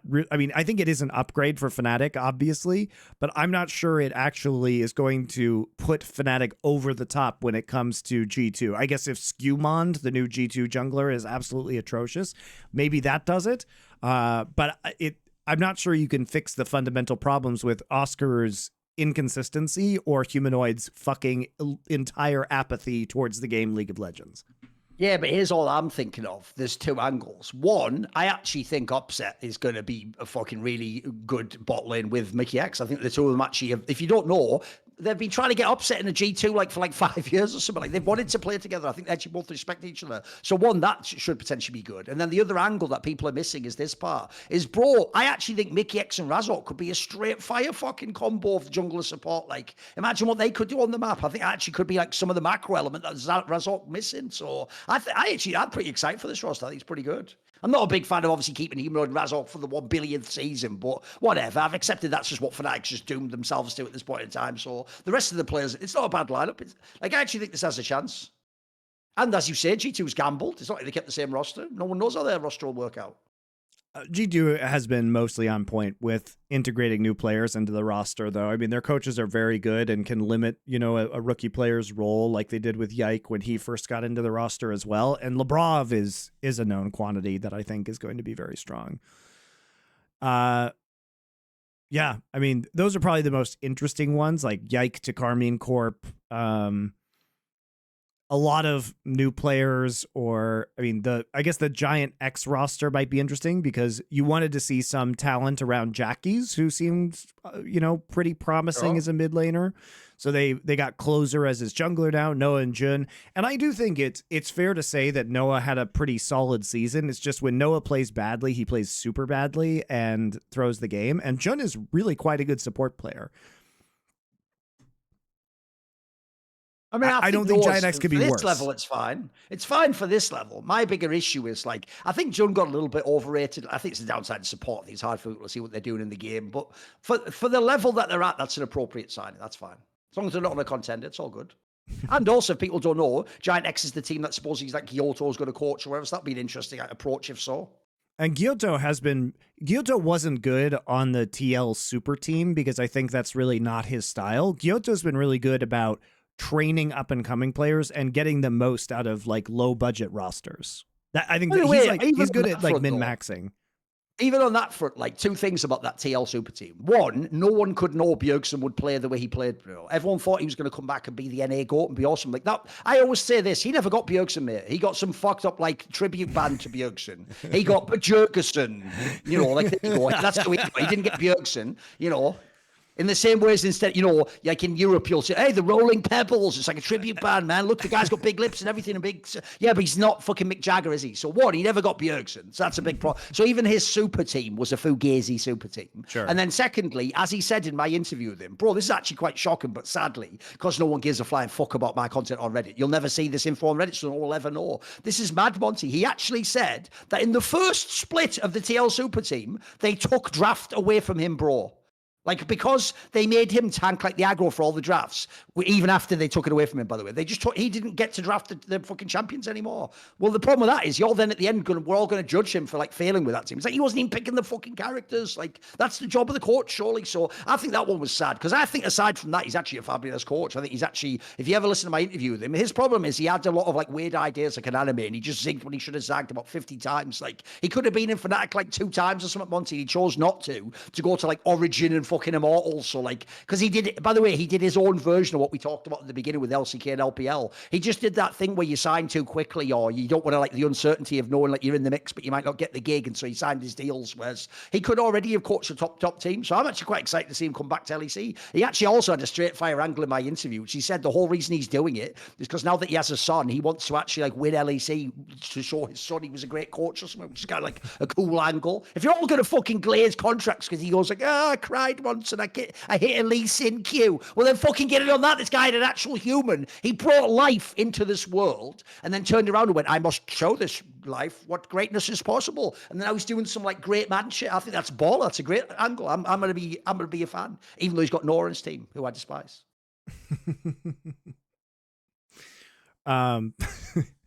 But I mean, Noah didn't have, I think, a bad year overall. It's just like I said, the glaring games. People remember, the glaring games were just bad. But on average, I didn't think he was terrible. So with that said, guys, I don't think there are any other roster rumors that we have to discuss, and we do have to go over the entire history of the Dade Awards, which we must start. Before we do that, though, do have a sponsor for you guys today, and of course, it is ExpressVPN. They're back. They're back again. And, let me put it this way. You wouldn't just go bang somebody random without a condom. That would be extremely irresponsible. Well, just like before you go on public Wi-Fi networks, you may want to use a VPN like ExpressVPN. You don't want to be raw dogging the internet. That's not great. People can pick up or skim your data off of unencrypted networks. That's true. So make sure your data is secure. And also, your IP doesn't need to know where you're going, guys. That's why ExpressVPN is pretty great, because it actually deletes all of your data. It doesn't store your data either. So ExpressVPN doesn't know when it gets deleted. And also your IP doesn't know all of those dirty things that you're doing. It's also extremely secure. It would take a hacker with a supercomputer over 1 billion years to get past ExpressVPN's connection. It's super easy. You can use it as an app on your phone, use it as an app on your desktop. I am using it literally right now because I VPN'd into Japan when we're streaming on Twitch, so that the Twitch VODs save, so that you degenerates can use it later. If you're following along with our Last Free Nation Culture content, it's very useful, so you can watch the movies with the subscriptions you already have by looking up where our movies every week might be in the world, and then connecting that so you can watch them on Netflix or the streaming services you already paid for. So these are all great examples of how ExpressVPN should work. I've never, ever had a problem with ExpressVPN. It has been by far the most reliable VPN service I have used, especially when accessing content. And right now, you can take advantage of ExpressVPN's Black Friday Cyber Monday offer to get the absolute best VPN deal you'll find all year. Use our special link, expressvpn.com/summoning, to get 4 extra months with the 12-month plan, or 6 extra months with the 24-month plan, totally free. That's expressvpn.com/summoning to get an extra 4 or even 6 months of ExpressVPN for free. And great deal. Now's the time to get it if you haven't gotten it already, guys. And help us out. Purchasing from our sponsors, which are good, they are vetted by us, is the best way to support Last Free Nation. So if you guys have been waiting, now's an excellent time to get the best deal all year on ExpressVPN. And honestly, you will probably save money by just watching one movie a month that you might have rented from like Amazon Prime or Apple TV if you just use a streaming service that you already have. So it's extremely easy to get the value back out of this. Extremely easy. And it's just a very easy tool to use. Like I said, it's a massive red button. Once you've got it all set up, just push a button and you're on instantly, basically. Yeah, it's mega easy. So very good stuff. Thank you. Let's talk about the Dade Award and what it is, Thorin, because our fans have probably heard this a million times, but there seems to be a lot of weird misconceptions about what the Dade Award is, who can give the Dade Award out, if it's even awarded every year, where it came from in the first place. So, I don't know where we should start on this. So here's the thing. Like, first of all, I actually did do, but sadly, I don't even remember it myself. I think it was like I can't remember if it was Thorin versus Reddit or Petty Greens. So I did a video on my channel once where a guy did some really insane Reddit comment about the Dade Award and that I broke down for like an hour. Something mental, right? Because he just did this whole thing where I actually think he did capture the sentiment, though, of why there's a controversy about this award, Monty. So basically, the award is just a fun analytical device we created like 10 years ago at this point in time, right? In fact, if people don't know, as I've just said, some of the insight didn't exist in season 3 when Dade failed at Worlds. It existed like a few months after that, hence why we then used Dade as the first person to win this award, right? Now, what people might not realize is this.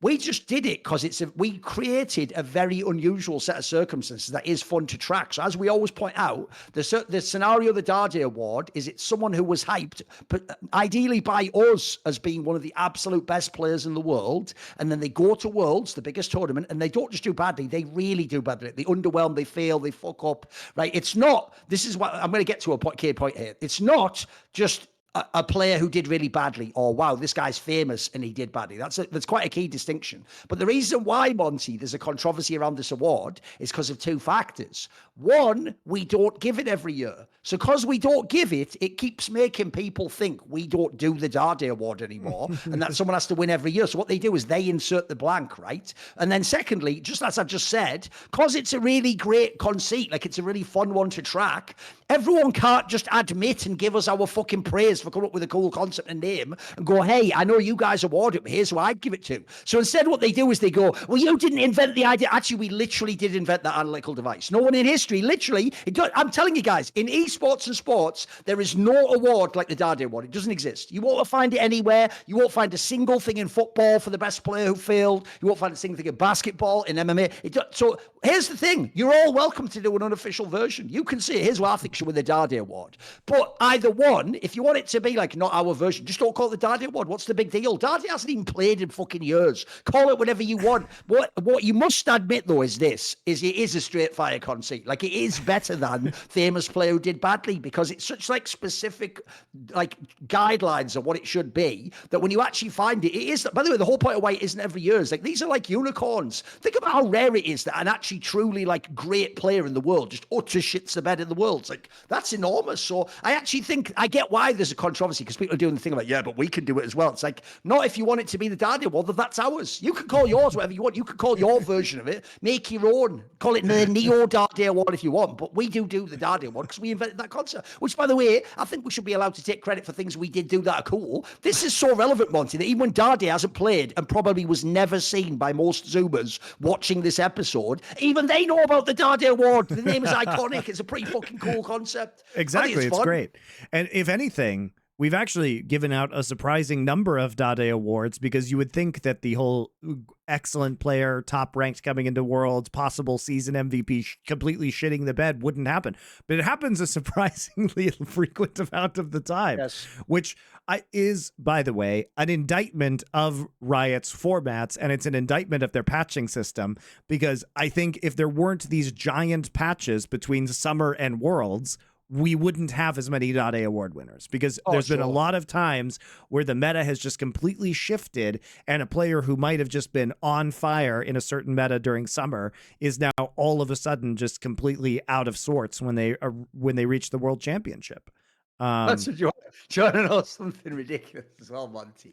I'm just looking over the list of people we've given it to, and aside from Dade, it's just the LPL, bro. You know, every year an LPL favorite just bombs. It's just whoever's on that team did the worst bit. Part of that is that the LPL like #1 seed has like dropped out of groups a surprisingly large amount of times. Yeah, it's insane. But I just noticed the list just is LPL players basically, bro. It's just the LPL. Sometimes it's Koreans in the LPL. Which, by the way, bizarrely, Monty, I'm told all we do is glaze the LPL. Oh, it's weird. We only invented an award that they win every year where they're mocked and derided for all of esports history. But, you know, I guess I didn't say Faker's double plus extra XXXL good this year, so I must just hate him or something. I don't know. Who knows how it works?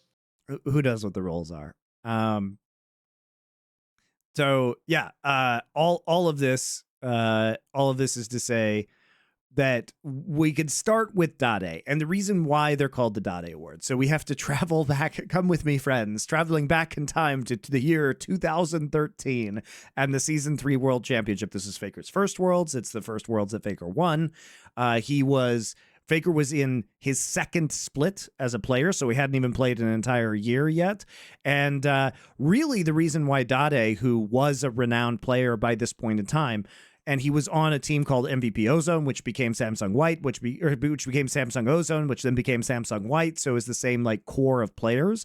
And Dade would later go on to win, you know, in 2014, he would go on to win a split on Samsung Blue. He himself would reach the World Semifinals in 2014 and have a significantly better performance before losing to Samsung White, which then won Worlds in 2014. But why 2013, you may be asking yourselves?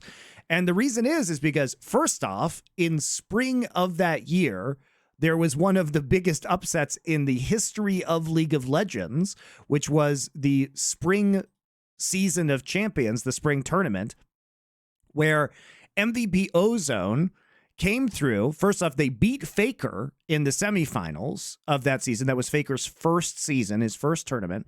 They beat that SK Telecom T1-2, which we called Judgment Day at the time, because they decided to have the most annoying name ever created. And then they would go on to play CJ Entis Blaze. Worse when they were KNS the next year, but okay, that was a pretty bad name and scheme in general. Well, T1-1 and T1-2 were probably on par with SKT T1S and SKT T1K.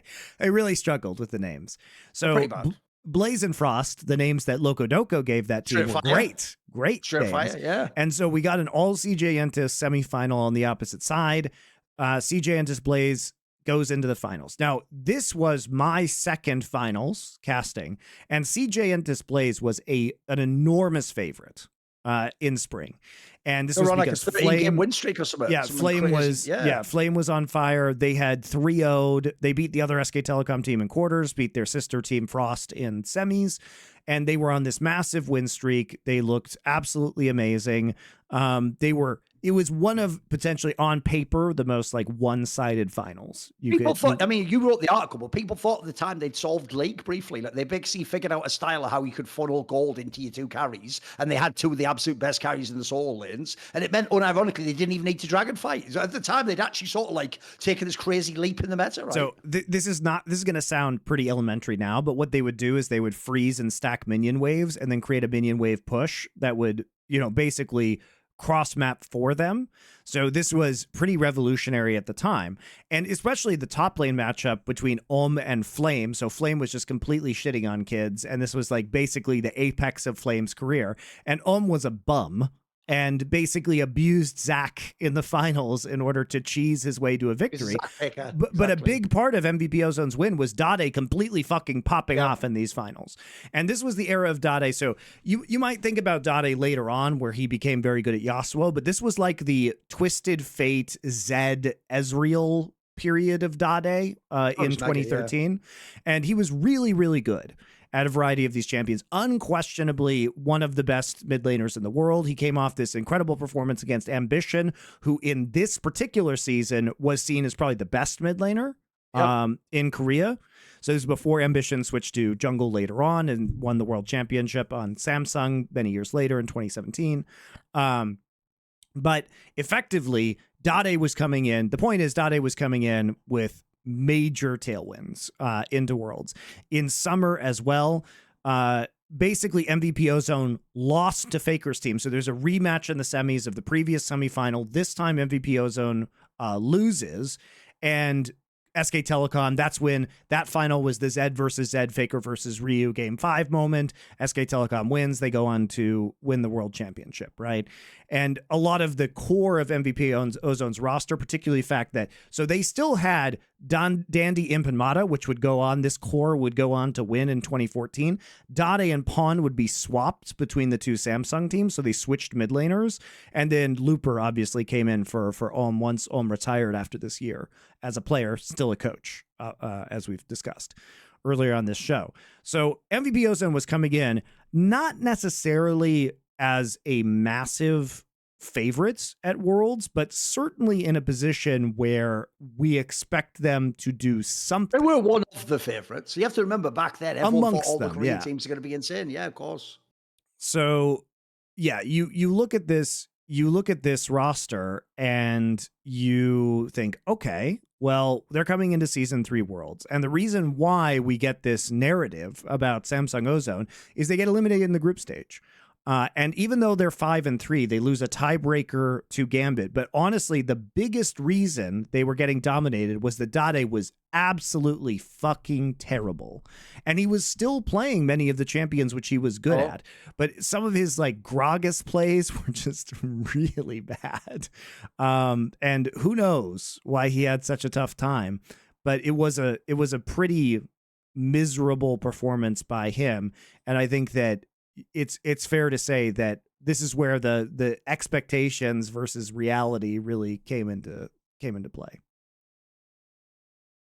And also, it was the format was different. It was like a really big, like I think it was like a 6-team round robin BO1. So it wasn't even just those normal groups where you just fuck up by like losing the one key game. Like they actually just comprehensively lost, guys. It was actually one of the most underwhelming performances probably ever, especially because, the part I actually think is so perfect about the first ever award that made it the Dade Award, Monty, is if you look at the roster of that Samsung team, like 4 of them are Hall of Fame players, bro. Like the greatest players to ever play League of Legends, and the whole team just collectively shit the bed, and then their star player did nothing. Like it's not like this was a bad roster, and like Dade was really good, and he just had a bad. That everyone except Looper is like a bona fide Hall of Fame player now in history. So actually, even going in hindsight, it still seems crazy. Like when you pull up that Wikipedia or whatever, Monty, you see their group. You're like, they should have that all day long, bro. It's got like fucking Vulcan, and actually, even the Gambit one, guys, was the one with Voidal, not with Edward. Like it wasn't even the real Gambit. Like this this is actually so whack that they didn't get out of this group. Remember, there was no Chinese team there with them. It was OMG and T1 with the other It was group. also the era where this should have been the most obvious one to get out of. Yeah. 2013 and 2014, winning in Korea was legitimately significantly harder than winning the World Championship. Oh, for sure. And yeah, so under those expectations, to have a back-to-back, first off, a finalist in spring, winning spring, right, into a semifinalist, only losing to Faker in summer, you expect this team to at least, for fuck's sake, make it out of groups. And the tiebreaker was really the straw that broke the camel's back there against Gambit. So that is where the Dade Award comes from. You can go back and look at his terrible, terrible Gragas play. Especially, he got absolutely clapped by Alex Ich in the tiebreaker too. He ended it in probably the worst way possible.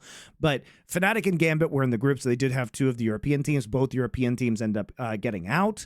And then Gambit immediately loses to Najin Blacksword, and Fnatic does make it to semifinals, one of their appearances, but they played Cloud9 in the first round. It was a best of 3. So also the real finals of that Worlds were SK Telecom versus Najin Blacksword. Nobody remembers that. It was the semifinal match before SK Telecom went to the finals and just completely destroyed Royal Club, Starhorn Royal Club. So anyway, so that's the history and the origins of the Dade Award. And then we're going to get into where it was and was not awarded from that point forward. And, honestly, we didn't award it during the years we were not doing Summoning Insights when I stepped away from League for a while. So we can also talk about whether anybody deserved it during those years. My opinion is no, they didn't. But we'll have that conversation, because there are going to be some people that you might want to put out there as possibilities. So you want to move to 2014? Yes, do it. So 2014, I think this is basically, NaMei, right, deserves this 100%, because you want to give the history of NaMei here, because he's one of your favorite players. Oh. This actually is also a really perfect setup, because this is an ultimate example of a type of person who wins a Dade Award. If people don't know NaMei, even the previous year in 2013, this is where all you Uzi fans, you even start the story wrong. NaMei was better than Uzi in the year Uzi made the World's Finals. It was actually a surprise if people don't know that Royal Club went to Worlds. Actually, the OMG was the best team at that point in time in China. WE had fallen off, and then you had this team, it was actually called Positive Energy at the time, that had NaMei when he was called Devil, and he was almost like a fucking solo carry on this team, if people don't know. And he was just making the LPL finals almost by himself. Most people wouldn't even be able to name his lane partner. It wasn't a famous player, and then loads of the other players in this team were nobodies. So then the next year, in 2014, what happened was, because WE had fallen off, Aaron, who's the coach guy who made WE, basically, made this team, Edward Gaming, as a new squad, and he made basically a super team around NaMei, as he was then called, and he took over Clearlove and FCZFF, which is the jungle and support of World Elite, and they made this new super team. And by the way, this is actually why they were very unpopular. Even though they won almost every tournament this year, they won both LPL splits, they won 4 or 5 other lands that were held at the time that were third-party circuit events that were used to go on back then. Even though they won almost an insane amount that no one had ever won in China, because the perception was you sort of betrayed WE, and you've even taken our favourite player, Wei Zhao, and just replaced him with another great AD carry and built a super team around that. A lot of people hated on this squad. And so what happened was, when they came to Worlds, at the time, NaMei was at his absolute zenith. At this point, basically, you could have said he'd been the best AD carry in China for 2 years. Depends where you think Wei Zhao was in 2013, but you could have said it could have been NaMei who was the best for 2 years. Finally, he's getting to go to an international tournament. He didn't go to a Worlds before that. He'd never been internationally, basically.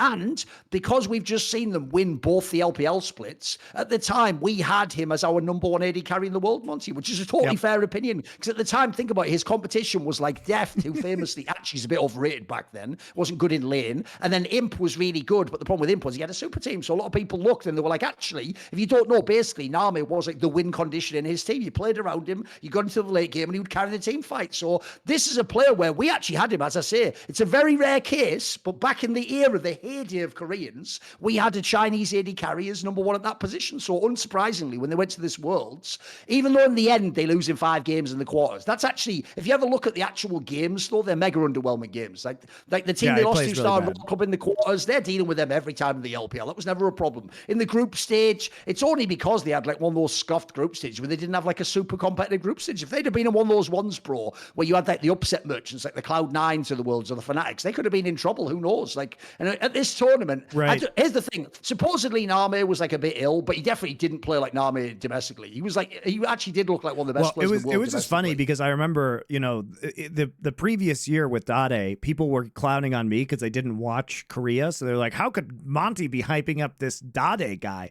And the same shit happened this year. It's like, how could you guys be saying not? Because, you know, if people didn't watch Korea back in the day, they definitely didn't watch China. So no way. You know, everybody was like, how is NaMei the best ADC in the world? Lol. This is also the era where, if people don't know, this is literally where we found people like Frost Scoring, because this is when the LPL used to have an amateur broadcast. Like, it wasn't even like the proper. So actually, back then, I don't even blame them as much. Here's my, you know, the worst thing of all is this, Monty. I don't demand people go and watch Rookie's LPL career, but don't fucking tell me how he played if you didn't watch it. You fucking imbecile. Like, you have to have actually watched the 10 years of play to then tell me how he played. So my issue is this: if you didn't watch it, fine, but then don't tell us that guy is bad. When, as we just pointed out, he played like, I think the stat was something, Monty, like he played in 10 finals. A couple of them were online, and he won 9. Well, what more do you want? Like, he was one of the best players in the whole world, guys. He was actually unbelievably good, except in this world, sadly. Yeah, and like, it basically killed his career afterwards too, which is crazy. I also want to point out that even though they, you know, they were in a group with Samsung White, who was the eventual winner, but I mean, they were there with AHQ and Dark Passage in that same group as well, and they went 3-3 in that group and barely got out. So it's not like it was super impressive or anything. No, that's the other thing that's sad. They even lost a game and had to do like a tiebreaker or something against HQ or something, didn't they? Like, they had like a ridiculous game where they, like, I remember like NaMei got hooked by like fucking whoever played support for AHQ. No one even knows these fucking players. We wouldn't know West Star back then, for fuck's sake. So no, it was underwhelming because, like, if people don't know, that year Royal Club wasn't supposed to be in that final, bro. That was the one where they had the scuffed Insect Zero one, where they quite literally were pinging on the map because they couldn't speak a shared language, Monty, because it's Koreans and Chinese. Just like, well, fuck. No, despite what people might think in the West, there's no crossover with our language. So ping, please come. And then they were winning fucking World Series doing that. And EDG did actually play that tiebreaker against AHQ. That's the only reason they got out. So it wasn't like they had a spectacular group stage. They then lost to a domestic opponent that they had kind of consistently done well against. And NaMei just never really, he just faded into some obscurity. Like, he hit his peak, went to Worlds, got wrecked, and then never hit that peak again. It was actually a very sad end to his career. Oh, it's tragic. Yeah. Because he had a little brief period afterwards where he was actually on, funnily enough, a Royal Club team, the one that mattered, came on. But he only, basically, they benched him in the playoffs of that. Like, they were doing well, then he got benched for that Whoosh guy, which should tell you everything about his career. The Whoosh guy wasn't even fucking good. He's the one that Monty made fun of at that MSI when he fucked up that, like, vein tumble or whatever the fuck. He just got instantly it was the Lucian culling into the dragon. He wasn't good, though. So I agree, though. That's also why this one's so poignant, because the difference is Dade at least had, like, a bit of a career after this. This actually sort of stone cold killed this guy's career dead. It was actually Dade won. I mean, he won. He made it to semis of Worlds, and then he won the first MSI. Like, he wasn't a joke, right? So, sorry, it's Pawn. Sorry. But Dade at least did have a career after. I mean, he almost went back to back in LCK after this. Yeah, of course. Yeah. He was still top 4 Worlds. He was still really good. He won spring and then was in finals of summer. So, and then made semis. Went to game 5 and they almost won. Yeah, they were still really good. Difference is the NaMei one is like the ultimate narrative kills your career. Yeah, it did. Yeah. So yes, the NaMei one was definitely the selection for 2014. And then we get people are so unfair, Monty. We're actually killing our own darlings with this. Like, that was our pick. We essentially roast ourselves there, you morons. Yes. Like, we're not going, we'll protect him because we liked him. Like, no, he's actually the one we gave the award to, for fuck's sake. And then we get into 2015. So this is after the Korean exodus. This is when China and EDG end up with Pawn and Deft winning the first MSI, beating SK Telecom T1 with the famous Faker versus Pawn LeBlanc, undefeated LeBlanc into Morgana game that capped off that series. And we end up at 2015 Worlds with basically an LGD roster that has a bunch of mega players on it for Korea. So LGD at this point in time contained Imp, literally reigning world champion, Acorn, the top laner for Samsung Blue, who had gone over, and Flame. So like, if you're looking at players over the last couple of years, 2013, 2014, this is a insanely stacked roster. And even then, the star of this player was at this point in history was GodV. And GodV, again, an enormously hyped player coming into Worlds. Literal and LGD was the winner of that summer split. Yep. He was looking extremely good. He had some very good games. Like he was kind of renowned for his. I mean, he played a good Orianna, but this was also the era of like Lulu mid, but he was known also for his Diana mid lane was really, I'm trying to remember, his Diana mid lane was really huge. Some of his Engage mid lanes were really important pickups for him. So it's a player that came in with, again, an immense amount of hype and thought of as a massive carry on this roster. I mean, remember, this is the part people are going to miss. Even though I gave people an out the year before with NaMei, Monty, because I understand people didn't watch the LPL, it didn't have a proper broadcast. 2015 is when everyone who's actually legit's following the LPL, because as you've just mentioned, you've just had the Korean exodus of the two best teams in the world, the entire Samsung rosters, go to the LPL. So we were all watching, even just for novelty value alone, and also, like you're talking about here, any of these teams that actually work with the Koreans, now potentially people are thinking, can they win Worlds now? Because now the LPL has elite Korean players. Like, if you think about it, if you go to this Worlds for this year in 2015, Monty, people who were on like Coup Tigers were nobodies compared to like the players on these teams. Like, as you just said, Imp, bro, was one of the best Koreans for years. Why did they have both Acorn and Flame on this roster? It's outrageous. Why would you need two of them, like both of them? No, that's also criminal. Like they should both obviously be starters on like World contenders. Yeah, both of them. Yeah, exactly. And this player, by the way, justifiably was very hyped. He had some massive like playoff performances, like you said, had some big games. Like the league was super skilled at the time. So unfortunately, and also if people don't know, this is actually one of the big players that Frostcorin pushed a lot in the early days. And I think on our shows, someone told me they went back and we also had him as like a top 10 player coming into Worlds, or maybe like the 5th player or something like that. I can't remember. Like we had him pretty hyped. And by the way, obviously they did get the group of death in this tournament, but even so, this guy mega shit the bed. He did a Dade himself, mate. This was really criminal. It was terrible. And guys, they were in a group with TSM, Origin, and KT. Now, to be fair, Origin did make semifinals, but they also drew Flash Wolves in the quarterfinals. So was that legitimate? They got spanked by Faker and SK Telecom 3-0, and not in particularly close games in the semifinals. KT lost to Coup Tigers in their quarterfinal matchup, and TSM had another abysmal TSM performance at Worlds. This was the performance that retired Dyrus. They literally retired after That's this. True. Crying. Yeah, that happened. That's true. I forgot about that. But yes, that was in fact the performance that retired Dyrus. But them going 2-4 was really like pretty uniquely embarrassing. I just have to say this, because you'll just appreciate it. Because one of the things that's brilliant about Richard Lewis is if you know how like slang works in the UK, he's one of those people. I don't know if you noticed this. I actually try quite hard when something I've done in esports, because I'm an interviewer. When I talk to people who aren't from the UK, I try not to use slang. If you notice, I try to like speak in like fairly neutral English. Richard will just throw slang out there that if you don't know, it's so evocative. Like I'll give you the example. The joke would be, because if you remember how that went, when TSM got eliminated and were absolutely shit and got completely destroyed. Basically, right afterwards, Shocks went and interviewed Dyrus. And you could even see when he was walking over, bro, he's about to just like burst into tears and get really emotional. Because Dyrus obviously always had that sort of, look, I'm going to be mean here, Monty. He always had that sort of Lenny from, fucking Mice and Men vibe about him for me. A little bit emotional, gentle giant, but at the same time, doesn't know his own strength, maybe, emotional. He's trying to batten it all down, but it could explode at any moment. So because of that, when he was walking over, with the Richard Lewis line, he didn't say this about this, but he said this line before. I've heard him use this slang, is when you saw Dyrus walking over, you could already see he was welling up, like ready to cry. And Richard Lewis would say this, he would say he was crying like a dog eating hot chips. Now, if you know that, think about what that image I've just painted for you there, Monty. A dog, it can't stop itself. The chips are on the floor, but they're too hot. So as it's eating, it's just crying. That's what Dyrus was like in that moment. There you go. That's the Richard Lewis Bukowski-esque poetry. And because I was very angry, I will admit, at that point in time, Thorin, because everything that was going on in that moment was, so first off, Dyrus was never a good top laner. Like, let's just be very clear. And now part of that was he was left out. Player, at least, yeah. He was left out. He was left out to dry, and his team didn't play around him at all. And like they just let him get fucked repeatedly and did nothing because Reggie was just like, cover mid for you guys. Come gank mid, odd one. Like their play style did fuck him. So I will admit that.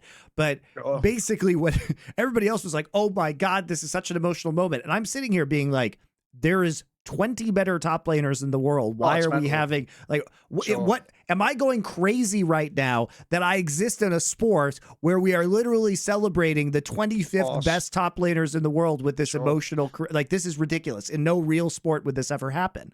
And so everybody's like, oh my God, what an incredible career. And I tweeted out something that was happening, something like Dyrus had a very successful domestic career. Right? Which is the only thing you can say about him that's nice. You stated a fact, but an inconvenient fact. Is that your mistake? Did you do that? He never did anything internationally besides get absolutely capped. Fuck Dyrus, he sucks. That's what they would read that tweet as, Monty. They would read it as, Dyrus, he sucks. They would be right on that one. I mean, he wasn't a good international player, obviously. He was terrible. It was terrible at the international level because teams realized they could just target him, and because no one would ever do anything to help him, they could just destroy him over and over and over and over again. So I did feel bad because he did get completely bodied at that World Championship through partially not his fault. It was his garbage team that did that, and his garbage team owner / teammate Reginald. But yeah, to bring it back, that's why to be in a group with a team like that and then not just clear the group is fucking mental. Like this group, come on. They lost to TSM. There you go. Enough said. They split 1-1 against TSM. They split 1-1 against Origin as well, lost 0-2 to KT, and there's your 4 losses. And that's how you don't get out of a group. Meanwhile, you know, the worst thing, as a random aside, they even did that thing, Monty, where it's like they intentionally tried to fuck only with me. So are you ready for some info? A lot of people won't know about this group.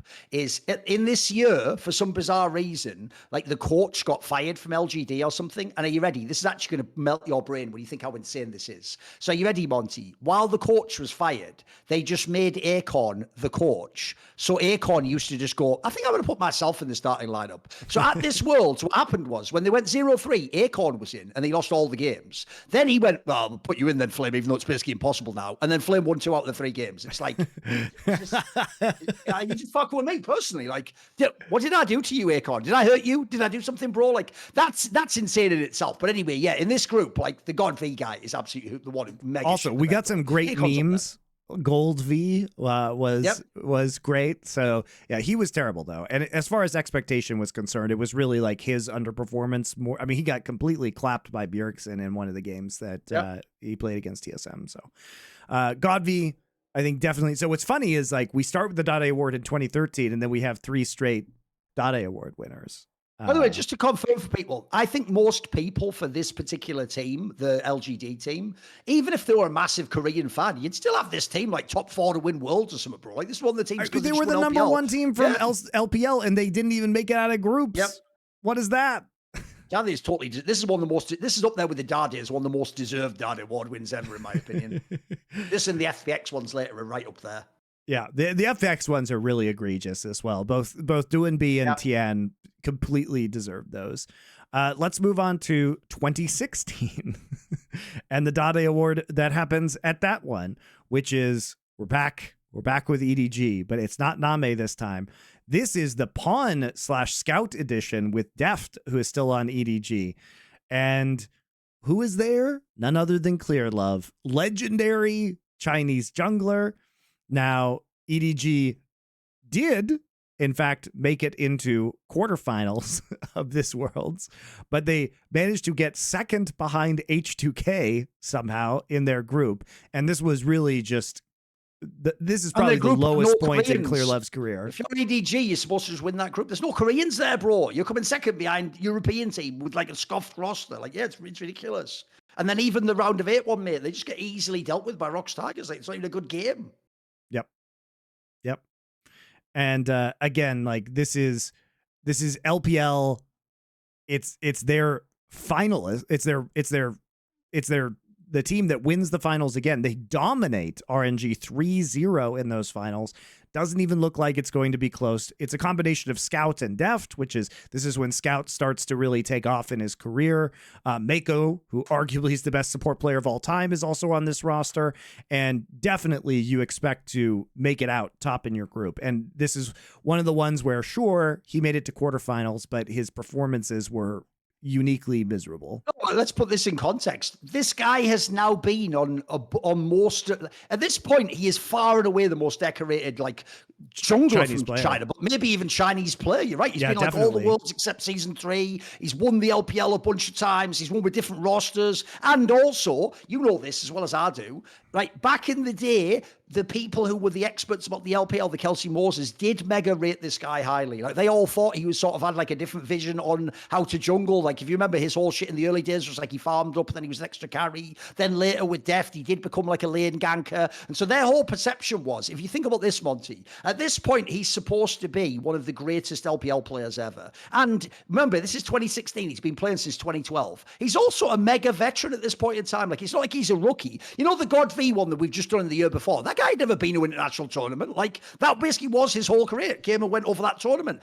Clearlove's had a million times. He's like, had all these chances, and he's just sat there in his super teams built around. So I do think, look, this is more in the NaMei vein of like they just didn't carry, they didn't do really well. But I do think it's like conspicuous that this guy was so invisible in that sense. Because you look at his roster, man, this is a pretty good fucking roster. You look at who they're playing, this should be doable. You know what I mean? Like if you like, you know what? At the end of the day, I know like they had Peanut on Rocks Tigers, but Peanut wasn't the impossible. He was a Hans player back then, guys. This is, if anything, where Clearlove should be braining him. He should be doing what Peanut does now to junglers, you know? Well, yeah.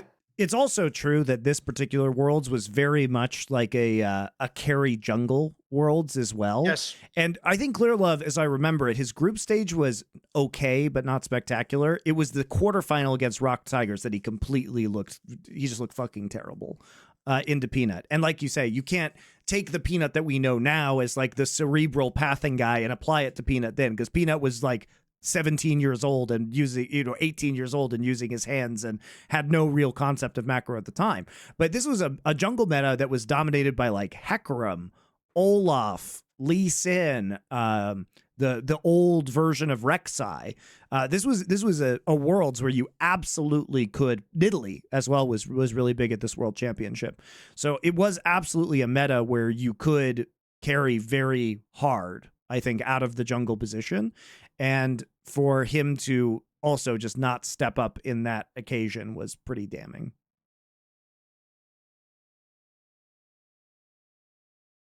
Also, arguably, potentially why, SK Telecom struggled, because this was the year they had blank in the jungle position. And this was Ambition. Just subbing Bengi back in, yeah. Yeah, Ambition was still on Samsung. Yep, it was still doing very well. So even a Samsung roster that may not have appeared as strong on paper as SK Telecom was able to push them to the brink. I think part of that was probably the carry jungle pool. So yeah, I mean, very disappointing performance from Clearlove. Not really a whole lot else to say there about that. I mean, it's even weirder because, as you just said, he's also he himself, his original style was carry jungler, for fuck's sake. He's supposed to be the guy who just farms up to become a monster. Think about that, bro. You're in a meta where you can play Hecarim, for fuck's sake. You should be loving this. This should be your dream. So 2017. This was after, this was during kind of my hiatus. So there's a question about who would deserve this at this point in history. I think you could potentially make an argument. 2018 was Khan's bad year, right? That was the Longzhu year, yeah. Well, 2017 was also Longzhu. I'm trying to remember which year it was, though. I mean, this is the one where they bombed in the quarters in season 7. Was the one where they were like the favorites and they lost to Samsung in the quarters. Yeah, I think maybe. Hold on, maybe this is the year I was thinking about. But yeah, No, it was 2018. I'm pretty sure that we saw. Khan didn't go to 2018 Worlds. Oh, then it is 2017. Longju won the spring, and then when MSI lost to RNG, and then bombed like they were like 5th or 4th or something in Korea. So this was the year that Khan. This was the year that Khan really underperformed then, and so the reason why we look at Khan in this year. Is because Longju had been really successful domestically. And I mean, this roster that he had with Cuz BDD. So we spoke earlier about the potential reunion of Cuz and BDD. This was one of the first rosters they were on, and Prey and Gorilla was huge. And Khan was actually probably the most dominant carry top laner in LCK that year. And if you remember, they were the one where I actually did a cool Flame interview where he explained this. Basically, at the time, this is the year, remember, Monty, we're only in 2017 here. This is when finally carries are properly coming back to top lane. Before this, you only really played a carry if you were like Smeb and you could shot call the game around yourself, basically. Before that, you know this, it was mainly just either tanks or bruisers. That's what you did in top lane because you played a traditional 5v5 front to back team fight. What they did in this team was, because you had Prey and Gorilla, well, think about that, right? In history, how many fucking top laners have these guys helped carry? Like, look, I know Gorilla wasn't there, but Prey used to help fucking Mac Noon do this back in the day. You keep going through, then you had Save, you know what I mean? Like, you have so many fucking top laners that Najin teams have taken and done. You do the go even bot lane that then allows the top lane to be aggressive and play with the jungler. So this team was like the ultimate example of that, because basically this team, Monty, was set up to make not only this team win Worlds, but Khan would have been the MVP of Worlds. Like, he's the guy getting all the resources. So I also do think that's why this is maybe more than arm of him. Maybe he didn't totally shit the bed, but he didn't carry. Like, and he had the setup to carry. Yeah. This is where the narrative falls apart, because Khan actually and Longju 6-0'd in groups. They had by the way, guys, it was actually in the old group stage very rare to 6-0. Almost nobody ever 6-0'd. Yes. Because you played so many games against so many opponents in such a short time frame, and there was usually at least, there was a possibility of getting upset by a worse team that you weren't very prepared for, who was trying to snipe you, or there's usually at least one other pretty good team in your group that you could split games with. And you could also go 5-1 and win your group basically every time. So you weren't going to be like 2-5-1 teams and then 2-1-5 teams like that. That just never really happened.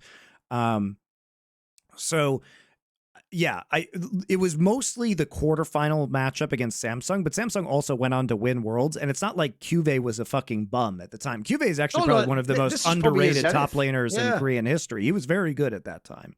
He was very people good. Don't know this era as well was when he was definitely at his peak, and then also he was kind of like, here's the reason why though, Monty. To me, he was more like, Swiss Army knife type top laner. He just did everything, didn't he? He wasn't like a dominant carry top laner, but in this case, I do remember it felt like he somewhat neutralized Khan. He had a good series against him. Yeah, from what I remember. And this, to be clear, this is a year that we didn't give it out, and also, in my opinion, should not have given it out. I'm just saying probably the closest candidate was, in fact, Khan, out of the players that attended, because he was the one who was really hyped up, and he was, in fact, on a super team.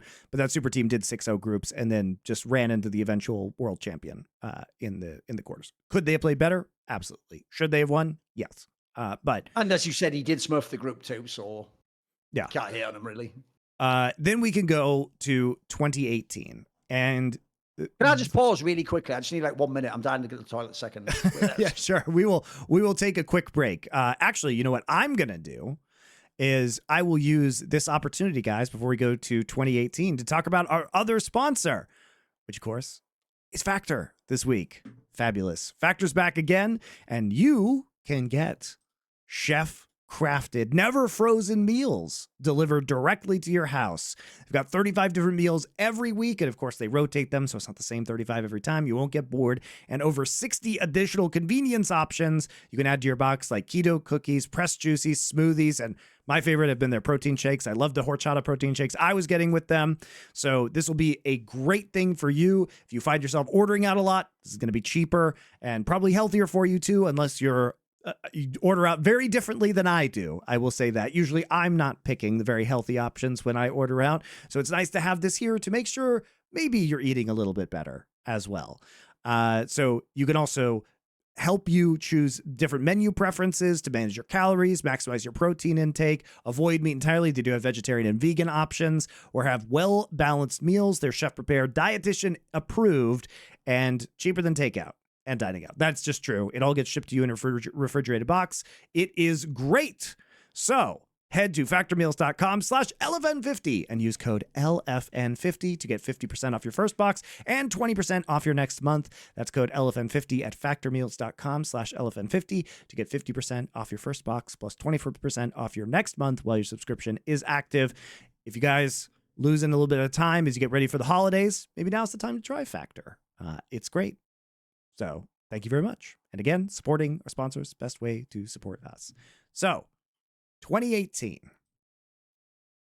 I'm just trying to check. Is there anyone we missed? Is there anyone that could have won it for 2017 aside from Khan? Is there anyone else that would even be in that mix? That was my front runner. I don't really think so. You know what? Obviously, this is going to be half jokey, but even though T1 reached the final, you could actually probably say that like fucking Wolf or Bag or something was like a Dade Award. I mean, they nearly lost to Misfits in the quarters of that tournament. Yeah, but the problem is if you make the finals, it's hard to say you're Dade Award winner. You know what I mean? Like, yeah.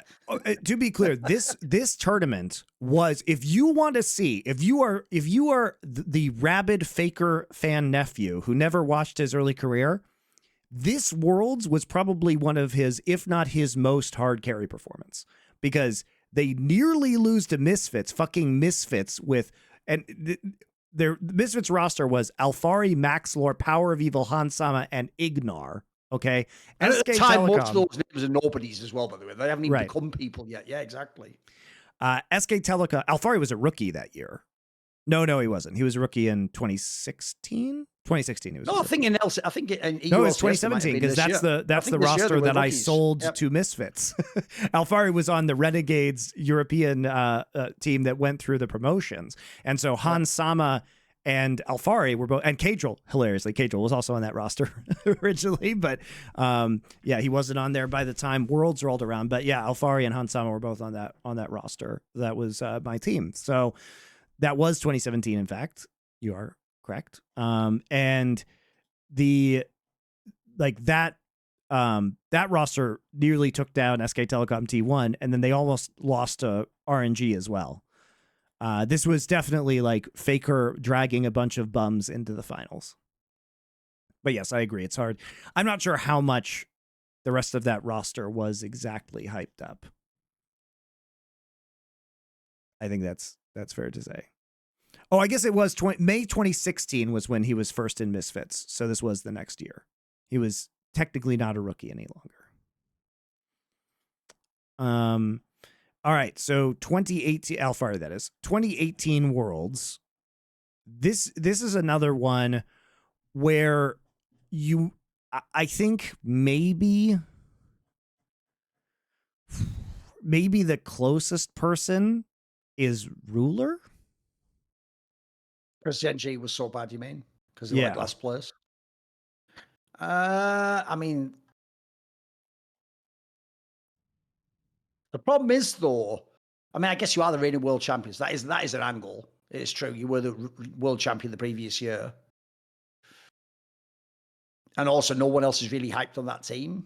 The problem is, though, I will say, Monty, one thing that is quite interesting is, because of the last few years where he's been so incredibly good, Ruler now is considered one like the absolute best Korean to ever play League of Legends. But I will say, back in this era, he wasn't hyped as much. He was thought of as more of just like a really safe ADC, if you know what I mean.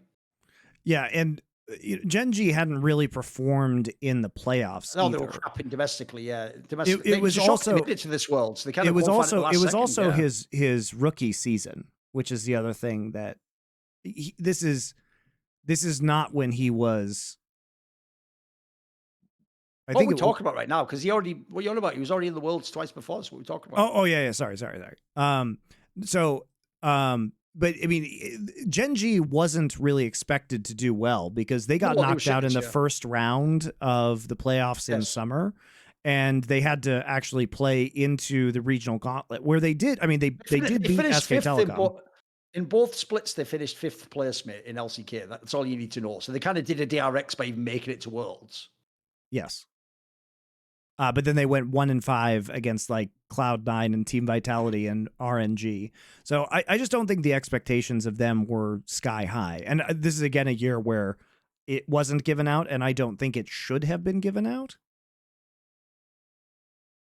So, I mean, Ruler was good, but I don't think was super hyped up in this era. Even though Genji, I think it was both. I think he both wasn't insanely hyped. Like he wasn't thought of, actually, believe it or not, guys, as an Uzi I type player at the time. And then secondly, I also think of all the positions that you can definitely lose a load of games in and not be bad, ADC's got to be one of them. It's one of the ones where you can't be online for the beginning of the game. You're not the fucking mid laner. You can't just duel the guy from minute one of the game. Like you have to have the rest of the map set up and people play well. And also, this roster in general was dying on the vine, mate. Like their best years had been and gone. Like this is when Crown's really bad at the end, and then people like Ambition just whatever, and they get about to retire. And QV was good a couple of years earlier. That was 2 years earlier. You know what I mean? So like, I don't know. I don't think this one probably needs someone. Like I'm trying to think there's anyone else at this world. Uzi maybe. Anyone else? I mean, he was underwhelming in that quarters, that's for sure. Right. So I don't know on that one. The problem is he still won the group though. Still did get to 5 games. I don't know on that one. Because Uzi obviously was. I mean, nobody won in these years, and this is why there's just really not a very clear cut answer. It's probably Ruler. What about someone from a Freak of Freaks? They did lose to Cloud9. That's true. Did lose to Cloud9. But who is really hyping up that roster? Come on, man. The problem as well is I think the only player that like got the 2 players that were hyped were like Keen and from what I remember like Tussin maybe. I think Tussin was a very good support at the time. Those are pretty hyped, but I don't know if they'd actually win this award though. That feels like a bit of reach, doesn't it?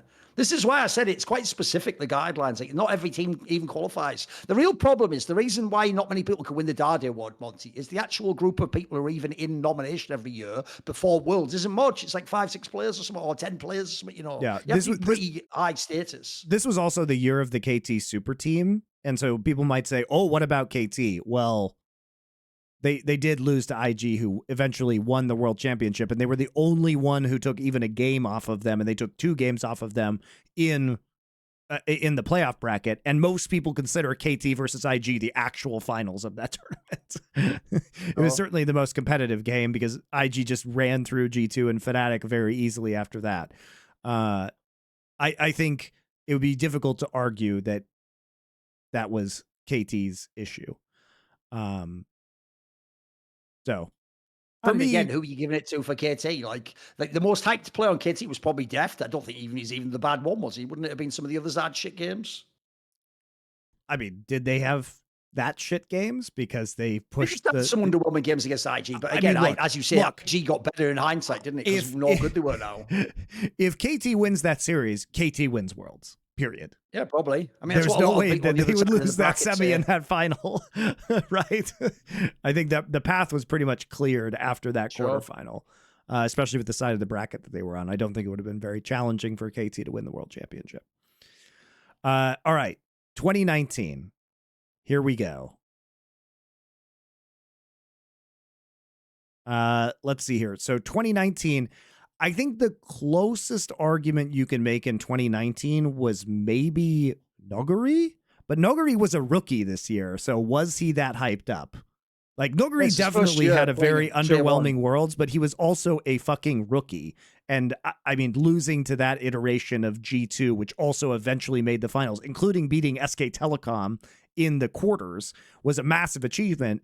And G2, this was also the Worlds. This was the year they won MSI. So is it really that embarrassing? That would be my argument. And he was probably the worst player on that one. I think so. And even so, like they were good in the group stage. At the end of the day, G2 historically is thought of was one of the best teams of all time. It's like they lost to Bombs. They still lost to a good team. By the way, that was even like a competitive series. If you remember, that was the one where they were like cross-map trading or the fucking dragons all the time and going and taking towers and shit. Like, it was actually just a great like macro series. It wasn't even like someone just, it's like each chain fed every game, and that's why they lost. I also think for this Worlds, it's a lot tougher because, again, notice there's not that many people who would get the hype that then fail. Like, for example, like, here's the funny thing. This isn't that awesome a Worlds for Faker, but this is how you know everyone's fake. This is 2019. No one was saying Faker was the best of the world. So no one's going to hate on Faker if he doesn't carry. Like, and even though Chovy doesn't do that well this one, no one had Chovy that hyped. He was just a really good player from first year Griffin also. They're also rookies. So, like, yeah, it was the all-rookie roster on Griffin, right?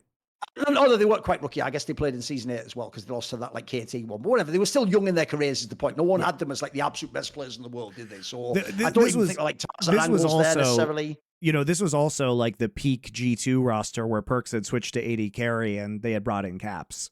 So, I mean, this was the all-time European super team, basically.